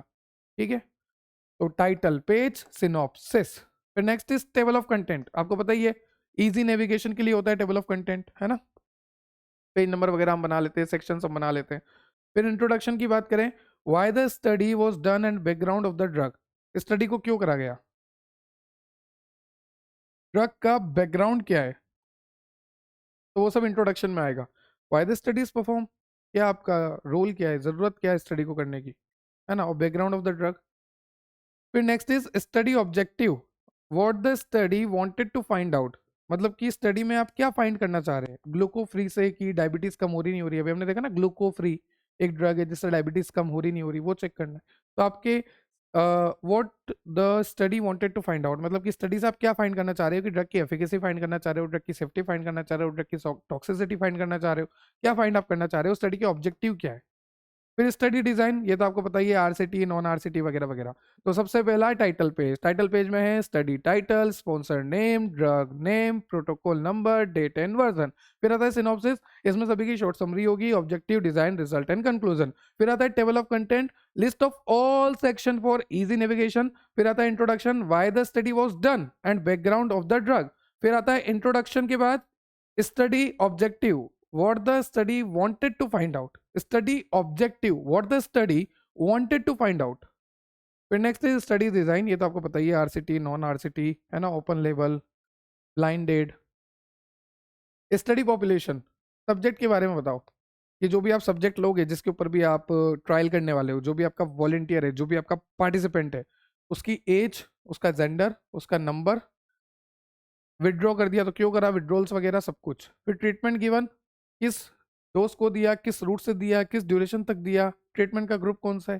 फिर efficacy evaluation, result showing how well the drug work, हमें पता करना है, रिजल्ट बताएगा कि how well the drug work, मतलब कि ड्रग की एफिकेसी थी या नहीं थी, ड्रग से सेफ्टी थी या नहीं थी, है ना।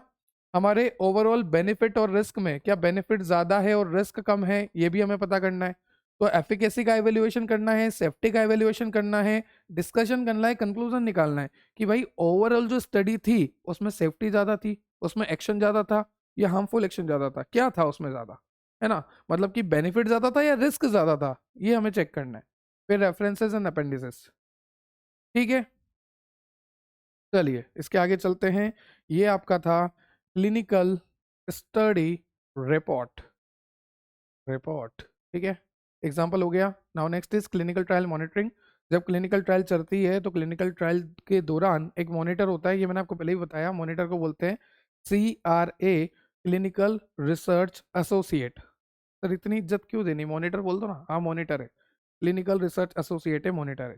तो मॉनिटर साहब आएंगे, वो देखेंगे कि इन्वेस्टिगेटर सही से काम कर रहा नहीं कर रहा, इन्वेस्टिगेटर ICH GCP की गाइडलाइन को फॉलो कर रहा नहीं कर रहा, इन्वेस्टिगेटर, सब इन्वेस्टिगेटर, स्टडी कोऑर्डिनेटर, ये सब सही से काम कर रहे नहीं कर रहे, ये पार्टिसिपेंट को उनका राइट दे रहे नहीं दे रहे, पार्टिसिपेंट के ऊपर कहीं ये ओवरडोज तो नहीं दे रहे, पार्टिसिपेंट को कहीं ये पैसा तो कम ज़्यादा नहीं दे रहे, कहीं ये पार्टिसिपेंट को बीच में तो नहीं भगा रहे जबरदस्ती बिना किसी रीजन के, कहीं इनकी दवाई से एडवर्स इफेक्ट तो नहीं आ रहा, और एडवर्स इफेक्ट आ रहा है तो कहीं ये हमें बता रहे नहीं बता रहे, मतलब सब कुछ चीज़ें चेक करेंगे, कितनी ड्रग यूज़ कर रहे हैं, किस रूट ऑफ एडमिनिस्ट्रेशन से यूज़ कर रहे हैं, सब कुछ। पार्टिसिपेंट की सेफ्टी इनका सबसे पहला गोल होता है कि भाई हमारा जो पार्टिसिपेंट है, हमारा जो सब्जेक्ट है जिसके ऊपर हम ट्रायल कर रहे हैं वो सेफ रहे, उसे कोई हार्म ना रहे। प्रोटोकॉल कंप्लायंस की भाई इन्वेस्टिगेटर जो है ICH GCP की गाइडलाइन को फॉलो करे करे करे, है ना, ये देखने आते हैं।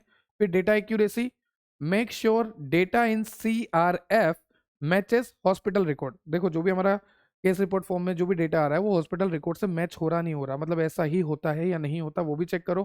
प्रॉपर ड्रग हैंडलिंग, ये जो सब इन्वेस्टिगेटर है या जो स्टडी कोऑर्डिनेटर है, ये ड्रग को हैंडलिंग कैसे कर रहे हैं, प्रॉपर कर रहे नहीं कर रहे, स्टोर कैसे कर रहे हैं, सब कुछ चेक करेंगे। कितनी ड्रग यूज कर रहे हैं, डॉक्यूमेंटेशन प्रॉपर है या नहीं, है ना।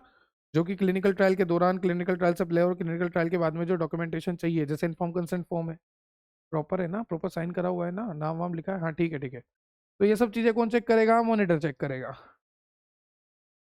मॉनिटर जो है विजिट करता है, देखो जहां पर क्लिनिकल ट्रायल होने वाले हैं वहां पर ये प्री स्टडी विजिट करता है, before study start site qualification. मतलब कि क्या हो गया कि जैसे मैं स्पॉन्सर हूं, मैंने बोला मॉनिटर साहब आप यहाँ क्या कर रहे हो, एक काम करो, एक साइट मैंने देखी है, वहां जाके देखो कि वो साइट सही है या नहीं, वहां पे क्लिनिकल ट्रायल कर सकते नहीं कर सकते।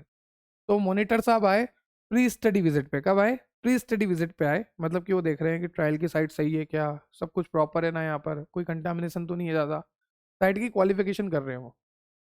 फिर आते हैं वो इनिशिएशन विजिट पे, कब आते हैं, इनिशिएशन विजिट पे। इनिशिएशन विजिट का मतलब होता है स्टडी जब शुरू होने वाली होती है, शुरू हुई तक की होती है, इन्वेस्टिगेटर अपना काम कर रहा है बेचारा नया नया, मॉनिटर साहब आएंगे, हाँ भाई क्या चल रहा है, कैसा चल रहा है, ठीक है। तो ये हो गई इनिशिएशन विजिट, मतलब कि जब स्टडी बिगिन हुई, जब स्टडी शुरुआत हुई तो इनिशिएशन विजिट। तो ये प्री स्टडी, फिर इनिशिएशन, फिर रूटीन विजिट। रूटीन विजिट मतलब ऐसे मेरा मन हो गया तो आ गया देखने कैसा चल रहा है, क्लिनिकल ट्रायल को फॉलो कर रहे हो प्रॉपर, आईसीएच जैसे भी गाइडलाइन को, चलो बढ़िया है, रूल्स एंड रेगुलेशन रिकॉर्ड्स वगैरह, पेशेंट की कोई दिक्कत तो नहीं है, चलो ठीक है। फिर क्लिनिकल ट्रायल खत्म होने के बाद वापस आता हूँ मैं, सारा डेटा और डॉक्यूमेंट चेक करने, हाँ भाई दिखाओ क्लिनिकल ट्रायल तो हो गया, डेटा दिखाओ, डॉक्यूमेंट दिखाओ, सब कुछ चेक करने आऊंगा क्लिनिकल ट्रायल को खत्म होने के बाद। तो अलग अलग तरह की विजिट होती है मॉनिटर की। प्री स्टडी विजिट ताकि वो एरिया देख सके, है ना, साइट क्वालिफिकेशन कर सके। इनिशिएशन विजिट जब स्टडी स्टार्ट हुई तब। रूटीन विजिट रूटीन में आएगा, उसमें कोई नहीं कुछ नहीं कर सकता। Close out visit after trial and, सारा डेटा और डॉक्यूमेंट चेक करने आएंगे। Safety monitoring in clinical trials, अब देखो सेफ्टी मॉनिटरिंग का मतलब क्या होता है। Safety monitoring means continuously checking and recording the health and safety of the participant during a clinical trial. जब क्लिनिकल ट्रायल चल रहा है तो क्लिनिकल ट्रायल के चलने के दौरान जब मैं ड्रग दे रहा हूँ पेशेंट को डेली बेसिस पे, तो उस दौरान पेशेंट की सारी चीजें मुझे चेक करनी होगी। पेशेंट की सेफ्टी मॉनिटरिंग, नाम से पता लग रहा, जब क्लिनिकल ट्रायल चल रहे हैं तो पेशेंट की सेफ्टी हमारी पहली प्रायोरिटी होती है, सेफ्टी को मॉनिटर करना। Safety monitoring means continuously checking and recording the health and safety of participant during a clinical trial। उसकी हेल्थ चेक करनी है, उसकी सेफ्टी चेक करनी है ना, कोई साइड इफेक्ट तो नहीं आ रहा, कोई एडवर्स इफेक्ट तो नहीं आ रहा, कोई रिस्क तो नहीं है हमारा जो ड्रग है उससे, क्लियर।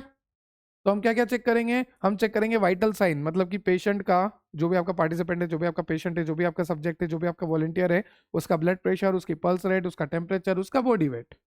फिर लेबोरेटरी टेस्ट में हम चेक करेंगे ब्लड सैंपल, यूरिन सैंपल, फिर सलाइवा भी चेक कर लो, साथ ही साथ liver function test, kidney function test, ECG, electrocardiogram. फिर फिजिकल एग्जामिनेशन में हम देखेंगे बंदे को, ऐसे ही देखेंगे, अभी तक तो हमने क्या चेक किया, उसका pulse rate, blood pressure, temperature, weight, blood sample, urine sample, liver function test, kidney function test, ECG, ये सब तो हमने चेक करा। पर ये फिजिकल एग्जामिनेशन है, यहाँ पर हम नॉर्मली देख रहे हैं पेशेंट को देख के, एलर्जी तो नहीं हो रही, कोई एडवर्स इवेंट तो नहीं आ रहा, सांस लेने में प्रॉब्लम तो नहीं रही, मुंह तो नहीं सूज गया, होठ तो नहीं सूज गया, ये सब चीजें देखनी है। एडवर्स इवेंट तो नहीं आ रहा, या कोई सीरियस एडवर्स इवेंट तो नहीं आ रहा। Adverse event any medical problem that occur during the trial. Serious adverse event, serious और लाइफ थ्रेटनिंग रिएक्शन, नाम से पता लग रहा है सीरियस मतलब कि लाइफ थ्रेटनिंग, निपट जा सकता है बंदा। फिर concomitant medication, other drug taken that may affect safety. हमें ये भी चेक करना है कि कोई दूसरी ड्रग जो ये ले रहा है बंदा, उसकी वजह से तो इनको दिक्कत नहीं आ रही, तो कॉन्कोमिटेंट मेडिकेशंस भी चेक करने हैं। क्या आपको ये क्लियर हुआ सेफ्टी मॉनिटरिंग का मतलब? सीधी सी बात है, जब पेशेंट के ऊपर ड्रग दे रहे हो तो पेशेंट का पूरा ध्यान रखो, पेशेंट की पूरी टेस्टिंग करो, उसका ब्लड प्रेशर, उसका ईसीजी, उसका ईईजी, उसका पल्स रेट, उसका टेम्परेचर, उसका बॉडी वेट, उसका सलाइवा टेस्ट, उसका ब्लड टेस्ट, सब कुछ करना है, यूरिन सैंपल लेना है, kidney function test, liver function test, सब कुछ चेक करना है। फिजिकल एग्जामिनेशन में adverse event, serious adverse event और कॉन्कोमिटेंट मेडिकेशंस। नेक्स्ट आपको दे रखा है एडवर्स इवेंट होता है एनी अनवांटेड सिम्टम और illness during the study not always related to drug. देखो एडवर्स इवेंट का मतलब क्या होता है, अनवांटेड सिम्टम या एक तरह की बीमारी जब हम स्टडी कर रहे हैं, जैसे मान लीजिए मैं किसी पे क्लिनिकल ट्रायल कर रहा हूँ, तो ऐसा हो सकता है कि ड्रग की वजह से उसे एडवर्स इफेक्ट आ जाए, और जरूरी नहीं है कि हमेशा ड्रग की वजह से ही एडवर्स इफेक्ट आए, not always related to drug. तो एनी अनवांटेड सिम्टम और illness during the study not always related to drug, जैसे कि हेडेक हो गया, नोजिया हो गया। अब मान लीजिए कभी कभी हाँ कि ठीक है ड्रग से हेडेक हो गया, पर हेडेक ऐसे भी तो हो सकता है तेज गाने सुनने से, ज्यादा फोन देखने से, है ना। नोजिया सफर के दौरान भी तो हो सकता है, कोई सफर कर रहा है तो ड्रग की वजह से भी हो सकता है, ड्रग के बिना भी हो सकता है। फिर होता है एडवर्स ड्रग रिएक्शन। अब यहाँ पर तो ड्रग आएगी, तो ड्रग की वजह से ही हुआ। एडवर्स ड्रग रिएक्शन का मतलब मैं आपको समझाता हूँ। जैसे मेरे पास कोई ड्रग थी, इस ड्रग को मैंने लिया ताकि मेरा बुखार सही हो जाए और मेरा सर दर्द सही हो जाए। ठीक है, इस ड्रग को मैंने नॉर्मल डोज लिया, मैंने सिर्फ एक टेबलेट ली 500 mg की, ताकि मेरा बुखार सही हो जाए और जो मेरा सर दर्द है वो सही हो जाए। पर हुआ क्या, मेरे को तो एलर्जिक रिएक्शन हो गई, मेरी पूरी बॉडी पे तो लाल लाल निशान हो गए। ऐसा मेरे साथ बचपन में हुआ था, मेरे ऊपर एलर्जिक रिएक्शन हो गई थी। तो एक तरह का हम कह सकते हैं कि ये एडवर्स ड्रग रिएक्शन है। जब मैंने अपनी दवाई को सिर्फ अपने भले के लिए लिया कि इस दवाई से मेरा बुखार कम हो जाएगा, सर दर्द कम हो जाएगा, पर इस दवाई को जब मैंने नॉर्मल डोज पे भी लिया ना, नॉर्मल डोज पे भी लिया, तो वो मुझे एडवर्स इफेक्ट आ गए, तो मुझे साइड इफेक्ट आ गए। अब ठीक है, तो इस तरह की रिएक्शंस को कहते हैं adverse reaction, adverse drug reaction. जैसे कि रेशेस आफ्टर टेकिंग ड्रग, है ना, पूरी स्किन पे रेशेस हो गए। चलिए फिर आता है सीरियस एडवर्स इवेंट, कि भाई दवाई लेने पे ऐसी हालत हो गई कि हॉस्पिटलाइज करना पड़ा, हार्ट अटैक आ गया, डेथ हो गई।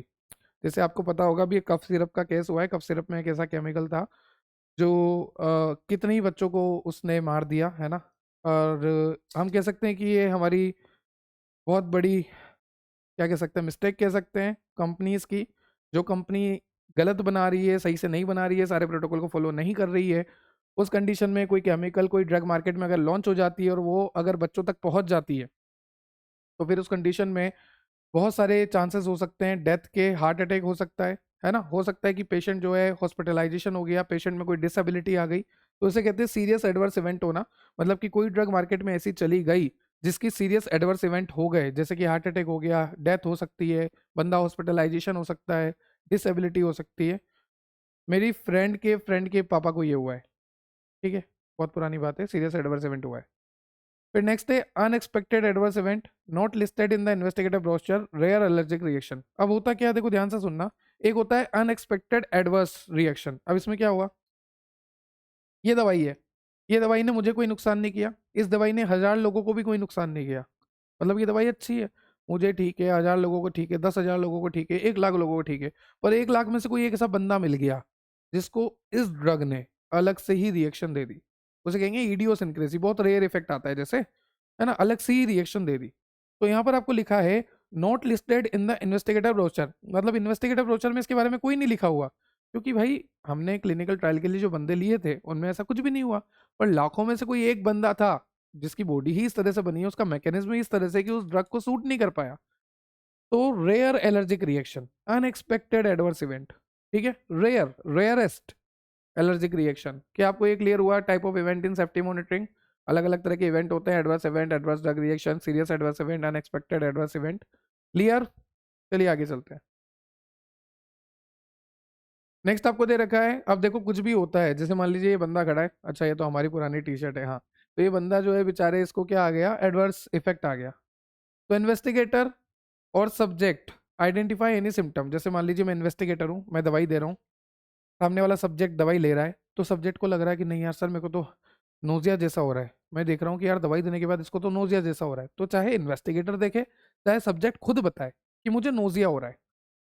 इन्वेस्टिगेटर और सब्जेक्ट आइडेंटिफाई एनी सिम्टम, उन्हें कोई भी सिम्टम पता लगा, जैसे कि नोजिया का पता लगा, तो सबसे पहले इवेंट को डॉक्यूमेंटेड कर दो केस रिपोर्ट फॉर्म में। केस रिपोर्ट फाइल में, केस रिपोर्ट फॉर्म में आप डॉक्यूमेंट कर दो कि हुआ क्या, किसको पता लगा और हुआ क्या, पेशेंट के अंदर हुआ क्या, पार्टिसिपेंट के अंदर हुआ क्या। तो हम लिख देंगे यहाँ पर कि पार्टिसिपेंट को नोजिया हो गया ड्रग का, जब हमने इतना डोज दिया था, इस दिन ऐसा हुआ। तो स्टार्टिंग डेट क्या है, कब उसे नोजिया के सिम्टम आए। स्टॉप डेट क्या है, कब उसे नोजिया के सिम्टम बंद हो गए। सीवियरिटी कितनी थी, कितनी सीवियरिटी, मतलब कि कितना हम कह सकते हैं घातक कितना था वो। ठीक है, नोजिया ये नॉर्मल ही है। ट्रीटमेंट क्या दिया और ट्रीटमेंट देने के बाद आउटकम क्या निकले, ये सारी चीज आपको सीआरएफ में लिखनी है। तो इन्वेस्टिगेटर ने या सब्जेक्ट ने पता करा, जैसे सब्जेक्ट को खुद लगा कि यार मेरे को थोड़े सिम्टम आने लग गए, इन्वेस्टिगेटर को पता लगा कि यार सब्जेक्ट को सिम्टम आने लग गए, सिम्टम जैसे कि मान लीजिए नोज़े आ गया, तो जो भी सिम्टम आया उसको सीआरएफ में हमने डॉक्यूमेंटेड कर दिया, डॉक्यूमेंट फॉर्म में लिख दिया सारा सब कुछ सीआरएफ में, कब आया, कब खत्म हुआ, क्या सीवियरिटी थी, क्या ट्रीटमेंट दिया और ट्रीटमेंट देने के बाद क्या आउटकम आया। अगर कोई बहुत ही ज्यादा, चलो ये तो नॉर्मल था, अगर कोई बहुत ही ज्यादा सीरियस एडवर्स इवेंट आ जाता है, serious adverse event, life threatening situation है ना, लीवर फेल हो गया, किडनी फेल हो गई, सीरियस एडवर्स इवेंट आ गया, तो उस कंडीशन में इन्वेस्टिगेटर को फटाफट देखना पड़ेगा सब्जेक्ट को, अच्छा क्या हुआ, ड्रग ये दी थी, इतने दिन तक दी थी, सीरियस एडवर्स इवेंट आ गया, इन्वेस्टिगेटर सब कुछ लिखेगा और हैंड टू हैंड 24 आवर के अंदर अंदर, 24 घंटों के अंदर अंदर ये जो है फटाफट भेज देगा हमारे institutional review board, independent ethic committee और स्पॉन्सर को। ठीक है, तो SAE serious adverse event must be reported within the 24 hour to sponsor and ethic committee. Clear. अब इन्वेस्टिगेटर SSS मतलब कि जज करेंगे यहाँ, है ना, तो यहाँ पर क्या होगा, इन्वेस्टिगेटर SSS में क्या होने वाला है, यहाँ पर स्पॉन्सर सेफ्टी टीम आएगी, कौन आएगी, स्पॉन्सर सेफ्टी टीम, जो स्पॉन्सर है उसने एक सेफ्टी टीम हायर करी हुई है, वो आएगी, वो चेक करेगी कि सीवियरिटी कितनी थी, जो एडवर्स इफेक्ट हुआ उसकी सीवियरिटी कितनी थी, माइल्ड है मतलब कि थोड़ी बहुत ही दिक्कत आई है, मॉडरेट है मतलब कि हॉस्पिटल में एडमिट करना पड़ेगा पर सही हो जाएगा, सीवियर है भैया लाइफ थ्रेटनिंग है, रीनल फेलियर, हार्ट फेलियर, है ना, कुछ भी हो सकता है, लीवर, रीनल, हार्ट फेलियर। फिर कैजुअलिटी मतलब कि ड्रग से रिलेटेड है या ड्रग से बिना रिलेटेड है। फिर आउटकम क्या हुआ, जब आपने ट्रीटमेंट दिया तो पेशेंट रिकवर्ड हुआ या अभी ट्रीटमेंट आपका चल रहा है या पेशेंट मर गया है, हुआ क्या। ठीक है, तो जो स्पॉन्सर की सेफ्टी टीम है वो आएगी, वो सबसे पहले चेक करेगी सीवियरिटी, माइल्ड है, मॉडरेट है या सीवियर है, किस तरह का दर्द है, किस तरह की दिक्कत आ रही है, माइल्ड आ रही है, मॉडरेट आ रही है, सीवियर आ रही है, सीवियर आ रही है तो बहुत खतरनाक है, मॉडरेट आ रही है तो ठीक ठाक है, माइल्ड आ रही है तो कोई दिक्कत वाली बात नहीं है। कैजुअलिटी मतलब कि ड्रग से रिलेटेड है या नहीं है, आउटकम मतलब कि रिकवर्ड हुआ या अभी ट्रीटमेंट चल ही रहा है या फिर फेटल हो गया, है ना। और जो स्पॉन्सर सेफ्टी टीम है जब वो सारे इवेंट को रिव्यू करेगी कि सीवीआरटी क्या है, ट्रीटमेंट कैसा दिया, रिजल्ट क्या आया, सब कुछ वो जब चेक करेंगी तो उनके बाद उनको अगर लगेगा कि यार प्रोटोकॉल में चेंज करना पड़ेगा, ऐसे एडवर्स इफेक्ट तो नहीं आ सकते, तो प्रोटोकॉल में चेंज कर दो। अगर उनको लगेगा क्लिनिकल ट्रायल को रोकना पड़ेगा, बहुत ज़्यादा सीवियर इफेक्ट है, तो क्लिनिकल ट्रायल को रोक दो, तो उनको जो भी लगेगा क्लिनिकल ट्रायल को रोकना है या क्लिनिकल ट्रायल को कंटिन्यू करना है या फिर आपको प्रोटोकॉल में कोई चेंज करने हैं। देखो अगर रोकना है, स्टॉप करना है, अगर बहुत ज़्यादा सीरियस रिस्क है और अगर थोड़ी बहुत है तो फिर मॉडिफाई कर दो प्रोटोकॉल को अगर आपको ज़रूरत लगती है तो। ठीक है, वापस बोल देता हूँ, इन्वेस्टिगेटर और subject identified any symptom nausea event is documented in, वापस बोलता हूँ, इन्वेस्टिगेटर और subject identify any symptom nausea event is documented in CRF, stop date, start date, severity, treatment and outcome, SAE serious adverse event must be reported within the 24 hour to sponsor and to ethics committee. Investigator assess मतलब कि जज करेंगे आप, है ना, evaluate करेंगे कि क्या सीवियरिटी थी, क्या कैजुअलिटी थी, मतलब ड्रग से रिलेटेड है या नहीं, क्या आउटकम निकले। फिर स्पॉन्सर सेफ्टी टीम जो है सारे इवेंट को रिव्यू करेगी, फिर वो बताएगी कि प्रोटोकॉल को मॉडिफाई करने की जरूरत है या फिर क्लिनिकल ट्रायल को इमीडिएट रोकने की जरूरत है, बहुत ही ज्यादा सीरियस एडवर्स इवेंट आ गया है, यहाँ तो बहुत दिक्कत हो सकती है। क्लियर। तो सेफ्टी मॉनिटरिंग में आप ये सब भी लिख सकते हैं। अब देखो एडवर्स ड्रग रिएक्शन, नाम से पता लग रहा एडवर्स ड्रग रिएक्शन, पहले मैं आपको बता दूं कि एडवर्स ड्रग रिएक्शन हम बहुत बार पढ़ चुके हैं, फार्माकोलॉजी में भी पढ़ चुके हैं, हम इसे फार्मेसी प्रैक्टिस में भी पढ़ चुके हैं। तो जो एडवर्स ड्रग रिएक्शन होती है according to WHO World Health Organization, the adverse drug reaction is any harmful और unpleasant reaction resulting from the use of medicinal product. मैंने आपको पहले ही बता दिया, मैं अपने मेडिसिनल प्रोडक्ट को यूज कर रहा था, पर मेडिसिनल प्रोडक्ट को जब मैंने नॉर्मल डोज में भी यूज किया तो भी मुझे एडवर्स ड्रग रिएक्शन हो गए, है ना। तो कई बार एडवर्स ड्रग रिएक्शन जो होते हैं प्रिडिक्टेबल होते हैं, कई बार नॉन प्रिडिक्टेबल होते हैं। अलग अलग तरह के एडवर्स ड्रग रिएक्शन है, type A, type B, type C, type D, type E, अलग अलग तरह के एडवर्स ड्रग रिएक्शन होते हैं। तो कई बार एडवर्स ड्रग रिएक्शन प्रिडिक्टेबल होते हैं, कई बार उसे प्रिवेंट भी कर सकते हैं। ध्यान से सुनना, कई तरह के एडवर्स ड्रग रिएक्शन प्रिडिक्टेबल और प्रिवेंटेबल होते हैं, कई तरह के adverse drug reaction non predictable, non preventable होते हैं। तो ये तो प्रिडिक्टेबल मतलब कैसे ही था, मैं आपको समझाता हूँ अभी अच्छे से। तो आपने क्या देखा डेफिनेशन में, N adverse drug reaction is any harmful और अनप्लीजेंट रिएक्शन मैंने तो टेबलेट ली थी ताकि मेरा बुखार सही हो जाए, सर दर्द सही हो जाए, पर उससे कोई हार्मफुल एक्शन आ गया, कोई अनप्लीजेंट रिएक्शन आ गई, जिसकी वजह से मुझे दिक्कत आ रही है। जैसे कि आप देख सकते हैं, मैंने नॉर्मल ड्रग ली थी, उसका जो नॉर्मल एक्शन आना था उसकी जगह ये एलर्जिक रिएक्शन हो गई। ADR means a harmful effect that occur when a drug is taken in the correct dose and is caused by that drug. Obviously जब मैंने उसका करेक्ट डोज लिया तो भी मेरे अंदर जो है एडवर्स ड्रग रिएक्शन हो गई। ठीक है, तो इसकी इंपॉर्टेंस क्या है? Ensure patient safety, help doctor to prescribe drug safely. हमें पढ़ना चाहिए एडवर्स ड्रग रिएक्शन के बारे में ताकि पेशेंट की सेफ्टी बनी रहे, ताकि डॉक्टर जो ड्रग प्रिस्क्राइब करे उसी अकॉर्डिंग करें, है ना। तो एडवर्स ड्रग रिएक्शन पढ़ना बहुत ज़रूरी है। क्यों ज़रूरी है? ताकि पेशेंट की सेफ्टी बनी रहे, डॉक्टर को प्रिस्क्राइब करने में दिक्कत ना आए, प्रिवेंट सीरियस हार्म, हम प्रिवेंट कर सकते हैं, विजिलेंस को सपोर्ट कर सकते हैं, ड्रग की सेफ्टी को मॉनिटर कर रहे हैं हम, क्योंकि यहाँ पर एडवर्स इफेक्ट को चेक कर रहे हैं। सबसे पहले मुझे ये बताओ कि according to WHO adverse drug reaction की डेफिनेशन क्लियर है? देखो बहुत ही सिंपल है। According to WHO World Health Organization, an adverse drug reaction is any harmful और unpleasant reaction resulting from the use of medicinal product at normal dose. आपने normal dose use किया, जो भी आपका मेडिसिनल प्रोडक्ट था आपने उसको नॉर्मल डोज पे यूज किया ताकि आपको प्रिवेंशन हो, डायग्नोसिस हो, ट्रीटमेंट हो डिजीज का, पर आपको हुआ क्या? आपको अनप्लीजेंट रिएक्शन हो गया, हार्मफुल रिएक्शन हो गया। क्लियर? चलिए, अब इसके आपको यहाँ पर टाइप्स दे रखे हैं।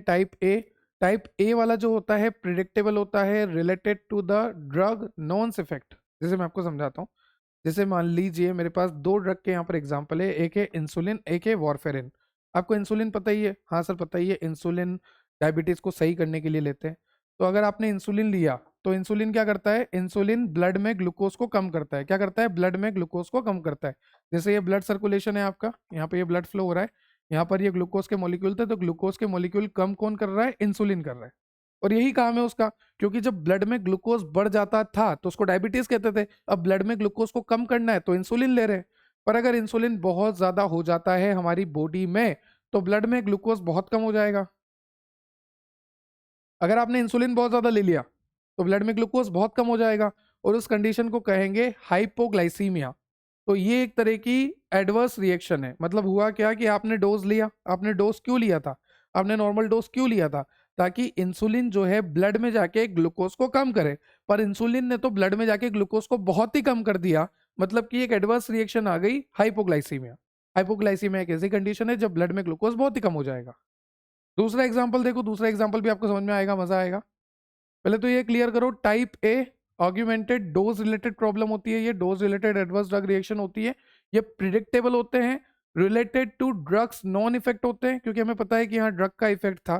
ड्रग को इंसुलिन, इंसुलिन जो ड्रग थी उसको ग्लूकोज को कम करना था, पर उसने कुछ ज्यादा कर दिया। हमें पता है कि वो कम करने जा रही है पर उसने कुछ ज्यादा कर दिया। तो ड्रग के नॉन इफेक्ट से रिलेटेड होता है, प्रिडिक्टेबल होता है, और ये यूजुअली डोज डिपेंडेंट है। कॉमन है कि अगर आपने ज्यादा डोज ले लिया, ओवरडोज कर लिया, तो ऐसा होगा। ठीक है, कॉमन है, डोज डिपेंडेंट है, related to drug's known effect है, प्रिडिक्टेबल है। प्रिडिक्टेबल है, डोज डिपेंडेंट है, कॉमन है, related to drug's known effect है। जैसे कि इंसुलिन का एग्जांपल बताया, वारफेरिन का सुनो। क्या होता है वारफेरिन? सर वारफेरिन तो एंटी कोगुलेंट होता है। एंटी कोगुलेंट मतलब कि जो कोगुलेशन रोके। वारफेरिन क्या करता है? कोगुलेशन को रोकता है, खून के थक्के बनने को रोकता है, जमा होने को रोकता है, तो इंटरनल ब्लीडिंग कराएगा। अगर वारफेरिन बहुत ज्यादा हो गया तो ब्लीडिंग पॉसिबल है। क्लियर? तो ये इस तरह की एडवर्स ड्रग रिएक्शन है जिसको बोलते हैं type A augmented dose related, जो कि प्रेडिक्टेबल होती है, related to drug's known effect, usually dose dependent and common. Insulin से हाइपोग्लाइसीमिया हो गया, वारफेरिन से ब्लीडिंग हो गई। देखो यहाँ पर लिखा भी है मैंने, है ना। और यहाँ पर ये थंबनेल इसलिए लगा रखा है क्योंकि इस थंबनेल में मैंने आपको पहले ही एडवर्स ड्रग रिएक्शन के टाइप्स बहुत अच्छे से पढ़ा रखे हैं। अगर आप चाहते हैं बहुत डिटेल में पढ़ना तो आप यहाँ से पढ़ सकते हैं। ये फार्मेसी प्रैक्टिस का लेक्चर है। आपको लिखना है एडवर्स ड्रग रिएक्शन बाय डेप्थोबायोलॉजी, मिल जाऊंगा आपको मैं। फिर टाइप बी इडियोसिंक्रेटिक, मतलब कि अनप्रिडिक्टेबल। यहाँ पर डोज से कोई रिलेटेड नहीं है, आप डोज बढ़ाओ कम करो उससे कोई मतलब नहीं है, एक तरह का अनप्रिडिक्टेबल है। जैसे पेनिसिलिन है, अब पेनिसिलिन एक अच्छी एंटीबायोटिक है, मैंने पेनिसिलिन इनको दिया, कोई दिक्कत नहीं है, एंटीबायोटिक है, सही हो गए वो। इसी पेनिसिलिन को मैंने 1000 लोगों को दिया, उनको कोई दिक्कत नहीं आई। इसी पेनिसिलिन को मैंने लाखों लोगों को दिया, उन लाखों लोगों में से कोई एक ऐसा बंदा निकला जिसको दिक्कत आ गई। तो पेनिसिलिन से एनाफाइलेक्सिस हो गया, उसको एक लाइफ थ्रेटनिंग एलर्जिक रिएक्शन होती है। क्या होती है? लाइफ थ्रेटनिंग एलर्जिक रिएक्शन, मतलब कि जान जाने वाली एलर्जिक रिएक्शन होती है। तो उस बंदे को पेनिसिलिन से लाइफ थ्रेटनिंग एलर्जिक रिएक्शन होगी, जिसको कहते हैं एनाफाइलेक्सिस। तो आप बताइए, पेनिसिलिन नॉर्मल में दे सकता हूँ ना, 1000 लोगों को, लाखों लोगों को दे सकता हूँ। अब लाखों लोगों में से कोई एक ऐसा बंदा निकला जिसको एनाफाइलेक्सिस हो गया, तो ये जो है बिल्कुल ही अनप्रिडिक्टेबल था, ये बिल्कुल ही डोज रिलेटेड नहीं था, है ना। हो सकता है एलर्जी की वजह से, हो सकता है उसका कोई जेनेटिक फैक्टर अलग हो, उस वजह से ऐसा हुआ। तो हो सकता है बंदे का कोई जेनेटिक फैक्टर अलग हो, है ना। ये बिल्कुल ही अनप्रिडिक्टेबल है, हम प्रिडिक्ट ही नहीं कर पा रहे। ये डोज रिलेटेड बिल्कुल नहीं है, ये तो चलो प्रिडिक्टेबल था, ये तो चलो डोज रिलेटेड था, ये तो चलो मोस्ट कॉमन था, इसमें तो ड्रग का कंसंट्रेशन बढ़ा तो ऐसा हुआ। पर यहाँ पर तो ये डोज रिलेटेड है ही नहीं, ये तो प्रिडिक्टेबल है ही नहीं। और यहाँ पर जेनेटिक फैक्टर की वजह से हुआ कि पेनिसिलिन दिया तो एनाफाइलेक्सिस हो गया। फिर आपका कार्बामेजेपिन, याद है कार्बामेजेपिन? ये जो है एपिलेप्सी और बाइपोलर डिसऑर्डर को सही करता था। एपिलेप्सी, सीजर्स वगैरह, बाइपोलर डिसऑर्डर को सही करता था, मेडिकल में पढ़ा था 4th सेमेस्टर में। तो इसने क्या करा, मतलब वही लाखों लोगों में से एक बंदे में इसने क्या करा, स्टीव, और we can say Steven Johnson syndrome कर दिया। ये एक तरह का ऐसा सिंड्रोम होता है जहां पर ग्रुप ऑफ सिम्टम आते हैं, सिंड्रोम का मतलब ग्रुप ऑफ सिम्टम। तो लाखों में से एक बंदा ऐसा था जिसने कार्बामेजेपिन लिया एपिलेप्सी को सही करने के लिए, पर उसमें स्टीवंस जॉनसन सिंड्रोम आ गया। सिंड्रोम का मतलब ग्रुप ऑफ सिम्टम आ गए, मुंह सूज गया, होठ सूज गए, है ना, सब कुछ ऐसा देखने को मिला। एक rare but serious skin reaction होती है, एक रेयर स्किन रिएक्शन होती है पर सीरियस स्किन रिएक्शन होती है ये। तो ये टाइप ए टाइप भी क्लियर हुआ, है ना। कौन प्रिडिक्टेबल है, कौन नहीं है, कौन डोज डिपेंडेंट, है ना, और कौन डोज डिपेंडेंट नहीं है। ड्रग और डोज दोनों एक साथ में बोलने में आ गया, ड्रो हो गया वो, डज, ड्रग और डोज डिपेंडेंट, ठीक है। चलिए,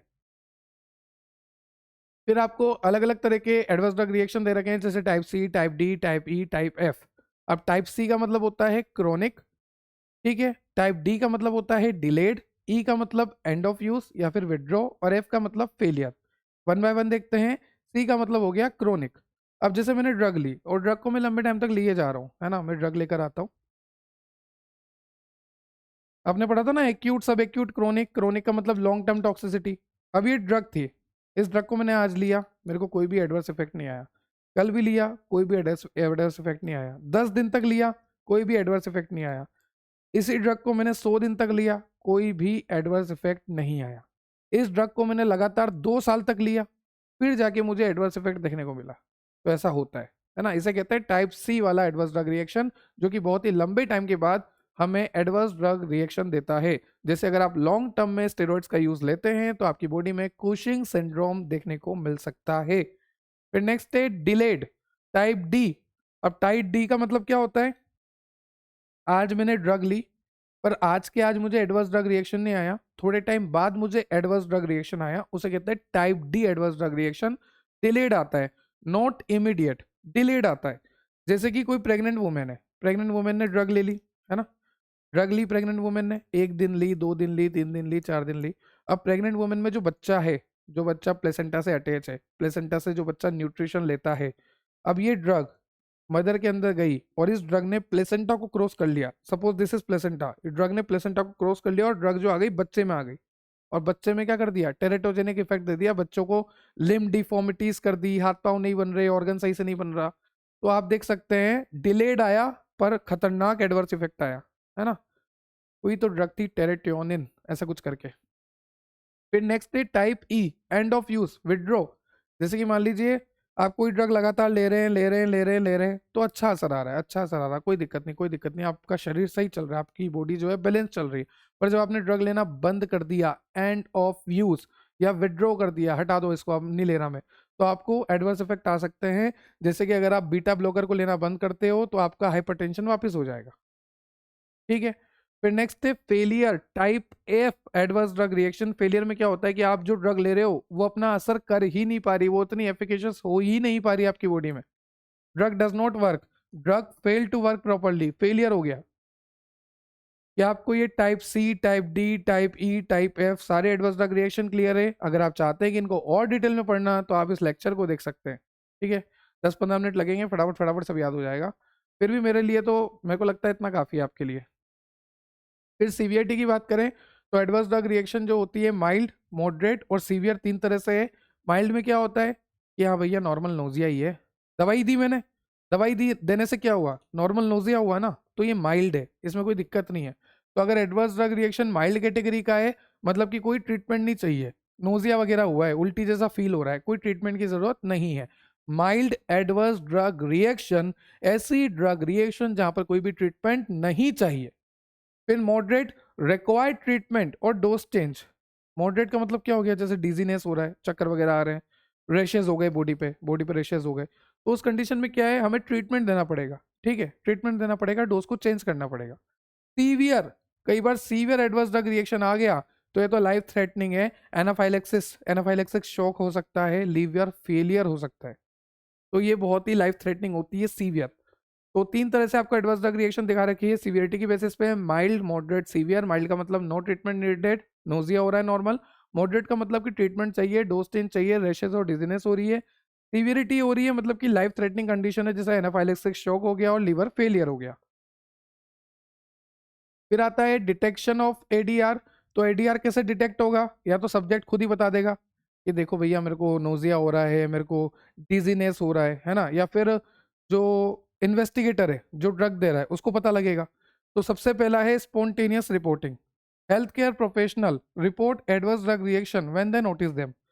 मैं इन्वेस्टिगेटर हूँ, मैं हेल्थ केयर वाला ही आदमी हूँ, है ना, एक्सपर्ट डॉक्टर हूँ, एक्सपर्ट फिजिशियन हूँ, तो मैं हेल्थ केयर प्रोफेशनल वाला ही आदमी हूँ। मैं कब रिपोर्ट करूंगा एडवर्स ड्रग रिएक्शन की, जब मुझे दिखेगा, अच्छा एडवर्स ड्रग रिएक्शन आ गया, रिपोर्ट कर देता हूँ।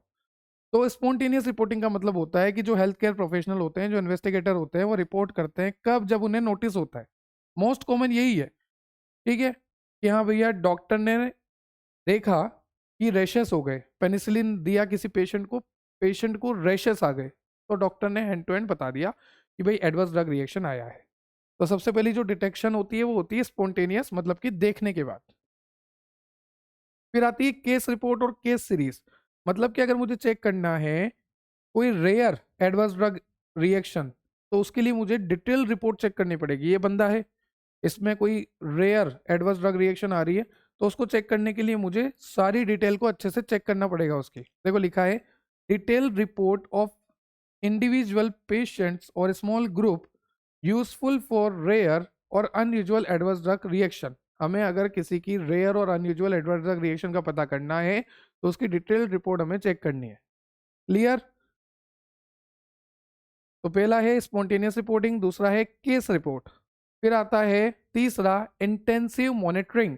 इंटेंसिव मॉनिटरिंग नाम से पता लग रहा है इंटेंस, बहुत ही ज्यादा मॉनिटर करना है, बहुत ही ज्यादा ध्यान रखना है सब्जेक्ट का, पेशेंट का, या फिर आप बोल लीजिए पार्टिसिपेंट का, इंडिविजुअल का। ठीक है, या फिर वॉलेंटियर का, एक ही बात है। तो careful observation of a defined patient group, जैसे hospital based monitoring of all patient on a chemotherapy. Chemotherapy के केस में अगर आपने केयरफुल ऑब्जर्वेशन करी तो आपको पता लग सकता है कि कोई एडवर्स ड्रग इवेंट तो नहीं है। तो केयरफुल मॉनिटरिंग करना, केस रिपोर्ट देखना, स्पॉन्टेनियस रिपोर्टिंग करना, है ना। फिर कोहर्ट स्टडी। कोहर्ट तो सर हमें पता है, रेट्रोस्पेक्टिव, है ना, प्रोस्पेक्टिव, रेट्रोस्पेक्टिव, हाँ वही। प्रोस्पेक्टिव में क्या था, प्रेजेंट से फ्यूचर में जा रहे थे, और रेट्रोस्पेक्टिव में क्या था, उल्टा कर रहे थे, है ना, पास्ट देख रहे थे। तो ऑब्जर्व कर रहे, कोहर्ट स्टडी का मतलब ऑब्जर्वेशनल स्टडी, हम सिर्फ देख रहे हैं, है ना, ऑब्जर्व कर रहे। कोहर्ट स्टडी मतलब कि ऑब्जर्वेशनल स्टडी, इसमें तो आप लिख ही सकते हो बहुत सारा। फिर रजिस्ट्री और डेटाबेस। मान लीजिए आपको कोई रिपोर्ट आई, फिर आपने उस रिपोर्ट को WHO UMC से मिलवाया, मतलब उनके पास बहुत सारा डेटा है ना, WHO UMC में बहुत सारा डेटा है, या फिर नेशनल फार्माको विजिलेंस जो प्रोग्राम है उसमें भी बहुत सारा डेटा है। तो हमारे पास जो डेटा आया हमने उसको कंपेयर किया, किस किस से कंपेयर किया, using large adverse drug reaction database like WHO UMC, national pharmacovigilance programme, हमने कंपेयर कर लिया, और कंपेयर करने के बाद हमने रजिस्टर कर दिया। क्लियर? तो registry database using large adverse drug reaction database like WHO UMC और नेशनल फार्माकोविजिलेंस प्रोग्राम। फिर नेक्स्ट है आपका इलेक्ट्रॉनिक मॉनिटरिंग, ई हेल्थ सिस्टम। मतलब कि अगर मैं कहीं एडमिट हूँ तो मेरे सारे वाइटल्स चेक होते रहेंगे कंप्यूटर की स्क्रीन पे, जैसे मान लीजिए ECG चल रहा है तो इस तरह से ECG मेरा आता रहेगा। अब इतनी छोटी सी स्क्रीन पे इतना ही बना। तो कंप्यूटर सिस्टम दे डिटेक्ट अनयूजुअल लैब वैल्यू, मतलब कि कंप्यूटर को पता लग जाएगा कि लैब की वैल्यू कोई अनयूजुअल तो नहीं आई, है ना, ब्लड टेस्ट वगैरह सब कुछ। फिर abnormal vital, blood pressure, pulse rate, temperature, कोई ड्रग इंटरेक्शन तो नहीं हो रहा, ये सभी चीजें पता लग जाएगी। तो एक तरह का इलेक्ट्रॉनिक मॉनिटरिंग होता है, ईएल सिस्टम होता है, जहां पर कंप्यूटर सिस्टम जो है डिटेक्ट कर लेता है कि लैब वैल्यू तो खराब नहीं आई, एबनॉर्मल वाइटल तो नहीं आ रहे, ड्रग इंटरेक्शन तो नहीं हो रहा।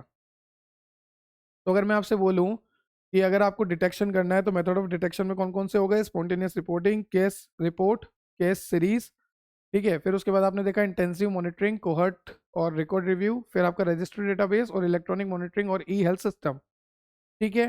फिर उसके बाद आपको दे रखा है रिपोर्टिंग ऑफ एडीआर। तो जब भी एडवर्स ड्रग रिएक्शन होता है तो आपको कहाँ पर रिपोर्ट करनी पड़ती है। जैसे मान लीजिए मैं इन्वेस्टिगेटर हूँ, मेरा काम है क्लिनिकल ट्रायल को परफॉर्म करना। तो अगर मुझे पता लगा कि एडवर्स ड्रग रिएक्शन हो गई है तो मैं स्पॉन्सर को बताऊंगा, है ना। एक तरह का तो ये हो गया कि मैं स्पॉन्सर को बताऊंगा। तो डायरेक्ट रिपोर्टिंग वाला सिस्टम हो गया एक तो, कि अगर मैं इन्वेस्टिगेटर हूँ और अगर मुझे पता लगा कि कोई एडवर्स ड्रग रिएक्शन आ रहा है क्लिनिकल ट्रायल के दौरान तो मैं स्पॉन्सर को बता दूंगा, ठीक है। एक तो ये हो गया। एक हो गया इलेक्ट्रॉनिक रिपोर्टिंग, मतलब कि मैं सबमिशन कर दूंगा। जैसे कि अगर मेरे पास कोई एडीआर आया है तो जो भी उसकी रिपोर्ट है मैं वो इलेक्ट्रॉनिक सबमिट कर दूंगा, है ना। यहाँ पर लिखा है online submission via PV. PV का मतलब होता है फार्माको विजिलेंस, ठीक है, सेंटर और रेगुलेटरी पोर्टल। तो या तो फार्माको विजिलेंस सेंटर पे या रेगुलेटरी मतलब सरकार के पोर्टल पे। तो ऑनलाइन सबमिशन में करूंगा फार्माको विजिलेंस सेंटर पे या रेगुलेटरी पोर्टल पे, ठीक है सर। एक तो ये हो गया कि इन्वेस्टिगेटर को पता लगा तो उसने स्पॉन्सर को बता दिया, या फिर ऑनलाइन सबमिशन कर दिया रेगुलेटरी पोर्टल पे और फार्माको विजिलेंस सेंटर पे, या फिर इंडिया में पीवीपीआई मतलब एक फॉर्म में यूज करूंगा, ठीक है। उस फॉर्म में सारा एडवर्स ड्रग रिएक्शन के बारे में बताऊंगा और पीवीपीआई को दे दूंगा, pharmacovigilance programme of India को मैं दे दूंगा, ठीक है sir. Direct reporting, electronic reporting और नेशनल फार्माको विजिलेंस प्रोग्राम, मतलब कि इंडिया में पीवीपीआई होता है, pharmacovigilance programme of India. अगर जो भी एडवर्स ड्रग रिएक्शन आती है उसका एक फॉर्म बना के मैं पीवीपीआई को सबमिट कर दूंगा। तो ड्रग की जो भी एडवर्स ड्रग रिएक्शन रिपोर्ट हो रही है वो रेगुलेटरी अथॉरिटीज और फार्माको विजिलेंस सेंटर्स को सबमिट कर देनी पड़ती है। क्लियर। और भी है देखो, केस रिपोर्ट फॉर्म बनाऊंगा, ऑब्वियसली केस रिपोर्ट फॉर्म बनाऊंगा ऐसे ही। जब पेशेंट को कोई भी दिक्कत आ रही है, जो हमारा पार्टिसिपेंट है उसको दिक्कत आ रही है, तो उसको जो जो दिक्कत आ रही है, क्या क्या चेंज करे हमने, सब कुछ केस रिपोर्ट फॉर्म बनाना पड़ेगा। फिर periodic safety report, DSUR, developmental safety update report, ये एनुअल समरी है ट्रायल्स की, ठीक है। और PSUR PBRER, periodic safety update after marketing. तो आप चाहें तो ऐसा याद रख लीजिए, पीरियोडिक सेफ्टी रिपोर्ट्स भी हमें देनी पड़ती है। बाकी केस रिपोर्ट फॉर्म ठीक है। और डायरेक्ट रिपोर्टिंग हो गया, इलेक्ट्रॉनिक रिपोर्टिंग हो गया, नेशनल प्रोग्राम फार्माको विजिलेंस वाला हो गया, ठीक है। चलिए नेक्स्ट आपको दे रखा है सीवियरिटी और सीरियसनेस। तो सीवियरिटी हम कब देखेंगे, सीवियरिटी का मतलब क्या होता है कि एडवर्स ड्रग रिएक्शन कितना सीवियर है। हमने पहले बोला ना माइल्ड है, मॉडरेट है या सीवियर है। तो सीवियरिटी चेक करनी है कि एडवर्स ड्रग रिएक्शन कितना सीवियर है, कितना स्ट्रॉन्ग है, कितना इंटेंस है हमारा सिम्टम।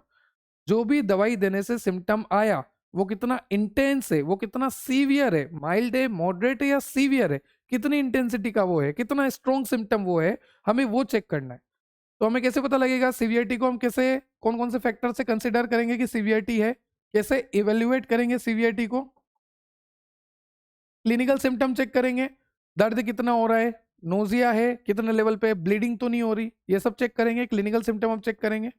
हमें पता लगेगा ना, सीवियरिटी का हमें पता लगाना है। सीवियरिटी मतलब कि माइल्ड है, मॉडरेट है या सीवियर है। तो क्या क्या चेक करेंगे, क्लिनिकल सिम्टम चेक करेंगे। जैसे पेन हो रहा है, नोजिया मतलब कि माइल्ड ही है, एडवर्स ड्रग रिएक्शन है ना, ब्लीडिंग हो रही है तो थोड़ी सीरियस बात है। इम्पैक्ट ऑन डेली एक्टिविटी, हम देखेंगे कि पेशेंट जो है अपनी डेली एक्टिविटी को परफॉर्म कर पा रहा है या नहीं कर पा रहा, खा पा रहा, सो पा रहा, सब कुछ कर पा रहा है या नहीं कर पा रहा, वो भी हमें चेक करना पड़ेगा। उस बेसिस पे हम जज करेंगे कि हमारी ड्रग से जो एडवर्स ड्रग रिएक्शन हुआ है वो कितना सीवियर हुआ है, माइल्ड, मॉडरेट या सीवियर।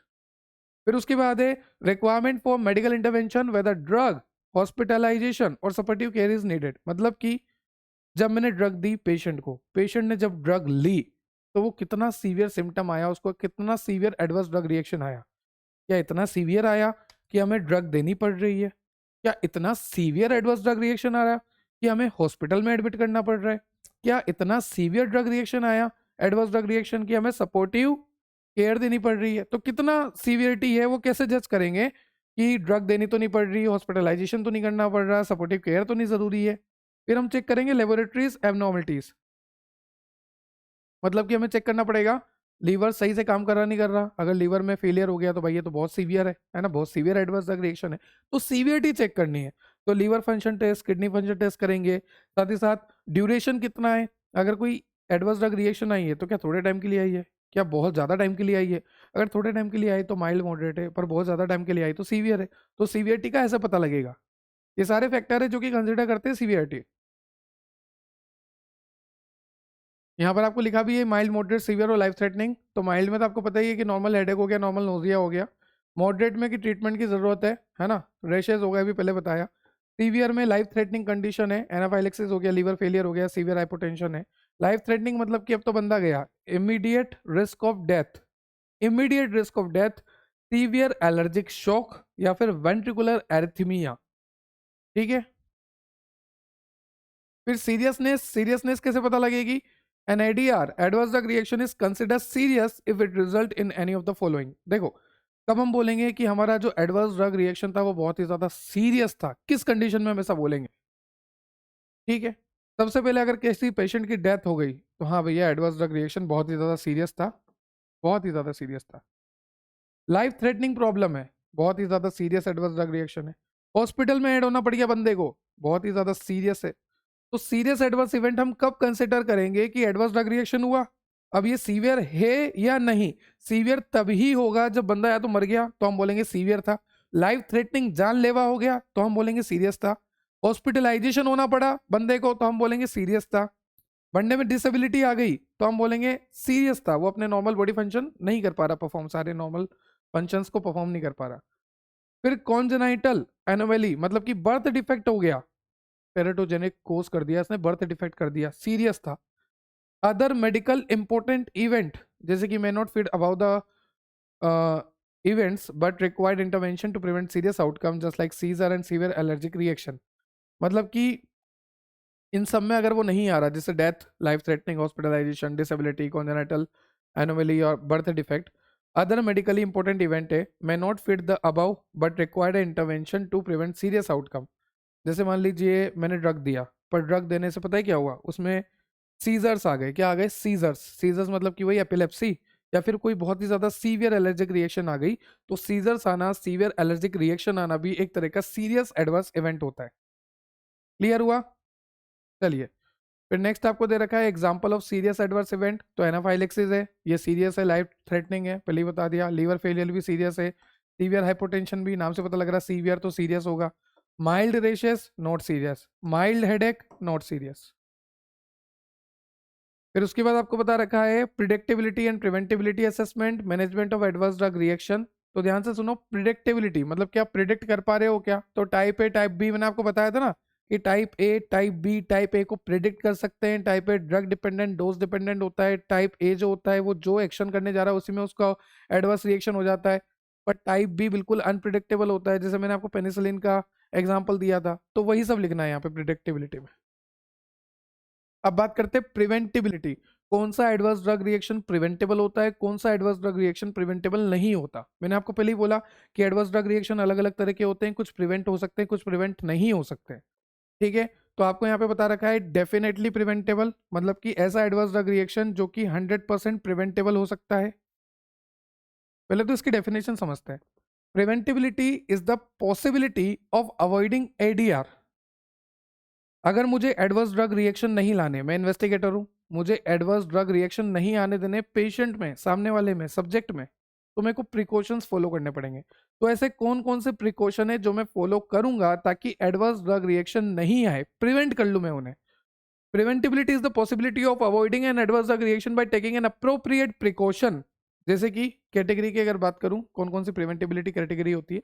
सबसे पहला होता है डेफिनेटली प्रिवेंटेबल, मतलब कि वो अपना टाइप ए वाला, आपको पता है ना टाइप ए में क्या होता है कि डोज थोड़ा सा ज्यादा ले लो, डोज थोड़ा सा ज्यादा लेने पे क्या होता है कि भाई एक्शन ज्यादा आ जाता है। जैसे इंसुलिन ज्यादा ले लिया तो हाइपोग्लाइसीमिया हो गया, है ना। जैसे वॉरफेरिन ज्यादा ले लिया तो ब्लीडिंग हो गई। तो इनको प्रिवेंट कर सकते हैं, है ना, प्रिवेंट कर सकते हैं इनको। फिर आता है probably preventable, ADR could have been avoided with careful monitoring और डोज एडजस्टमेंट। जैसे वही सेम एग्जांपल। तो इसमें तो क्या हुआ, ओवरडोज हो गया। डेफिनेटली प्रिवेंटेबल कि हाँ हमारे हाथों से ओवरडोज हो गया, पर इसमें क्या हुआ कि हमने ध्यान नहीं रखा, ड्रग ऊपर नीचे हमने दे दिया पेशेंट को, या फिर केयरफुल मॉनिटरिंग नहीं करी, डोज एडजस्टमेंट हमने नहीं किया, ये तो उनकी खुद की गलती है, उन्होंने डोज ज़्यादा ले लिया। ये हमारी गलती है, हमने डोज एडजस्ट नहीं किया। पर अगर हम डोज एडजस्ट करेंगे डोज एडजस्टमेंट के बाद, ये सही हो जाएगा। फिर आता है नॉट प्रिवेंटेबल, टाइप बी वाला, वो पेनिसिलिन से एनाफाइलेक्सिस हो रहा है, एनाफाइलेक्सिस शो हो रहा है, उसको तो प्रिवेंट कर ही नहीं सकते, वो तो लाखों में से एक को हो रहा है, वो भी जेनेटिक फैक्टर की वजह से, तो वो आ गया not preventable. Adverse drug reaction occur when the drug is used correctly, drug को तो हमने करेक्टली यूज किया, जैसे पेनिसिलिन से एनाफाइलेक्सिस शोक आ गया, तो उसका हम कुछ नहीं कर सकते। ठीक है, तो प्रिडिक्टेबिलिटी में टाइप ए टाइप बी, प्रिवेंटिबिलिटी में ये सब लिखना है। और उसके बाद management of adverse drug reaction, तो मैनेजमेंट में आपको ये सारा लिखना है। देखो, इन्वेस्टिगेटर या सब्जेक्ट को पता लगा सिम्टम है, फिर उसको डॉक्यूमेंट करा हमने सीआरएफ में, फिर उसको रिपोर्ट किया, फिर वहां से सेफ्टी टीम आई, उसने सारी चीज़ें चेक करी, वो सारी चीज़ें जो भी थी। ठीक है, फिर लास्ट आपको दे रखा है टर्मिनोलॉजीज ऑफ एडीआर, तो ये हम सब कुछ पढ़ चुके हैं कि एडवर्स ड्रग रिएक्शन का मतलब क्या होता है, एडवर्स इवेंट का मतलब क्या होता है, serious adverse event, severity, seriousness, predictability, preventability, causality, type A type B. ठीक है, और रिकरेंस और रीचैलेंज, एडवर्स ड्रग रिएक्शन अगर अगेन आफ्टर री एडमिनिस्ट्रेशन, हाँ ऑब्वियसली आ सकते हैं, डबल भी आ सकते हैं। तो ये था आपके सारे टर्मिनोलॉजीज ऑफ एडीआर। इससे पहले देखा प्रिडिक्टेबिलिटी, प्रिवेंटेबिलिटी और मैनेजमेंट ऑफ एडीआर, और इससे पहले हमने देखा एडीआर क्या होता है, टाइप्स ऑफ एडीआर। तो आज हमने कंप्लीट यूनिट 3 को कवर किया है। ठीक है, आई होप आपको लेक्चर क्लियर हुआ होगा। अगर आपको लेक्चर से रिलेटेड कोई भी डाउट है तो आप कमेंट सेक्शन में कमेंट कर सकते हैं।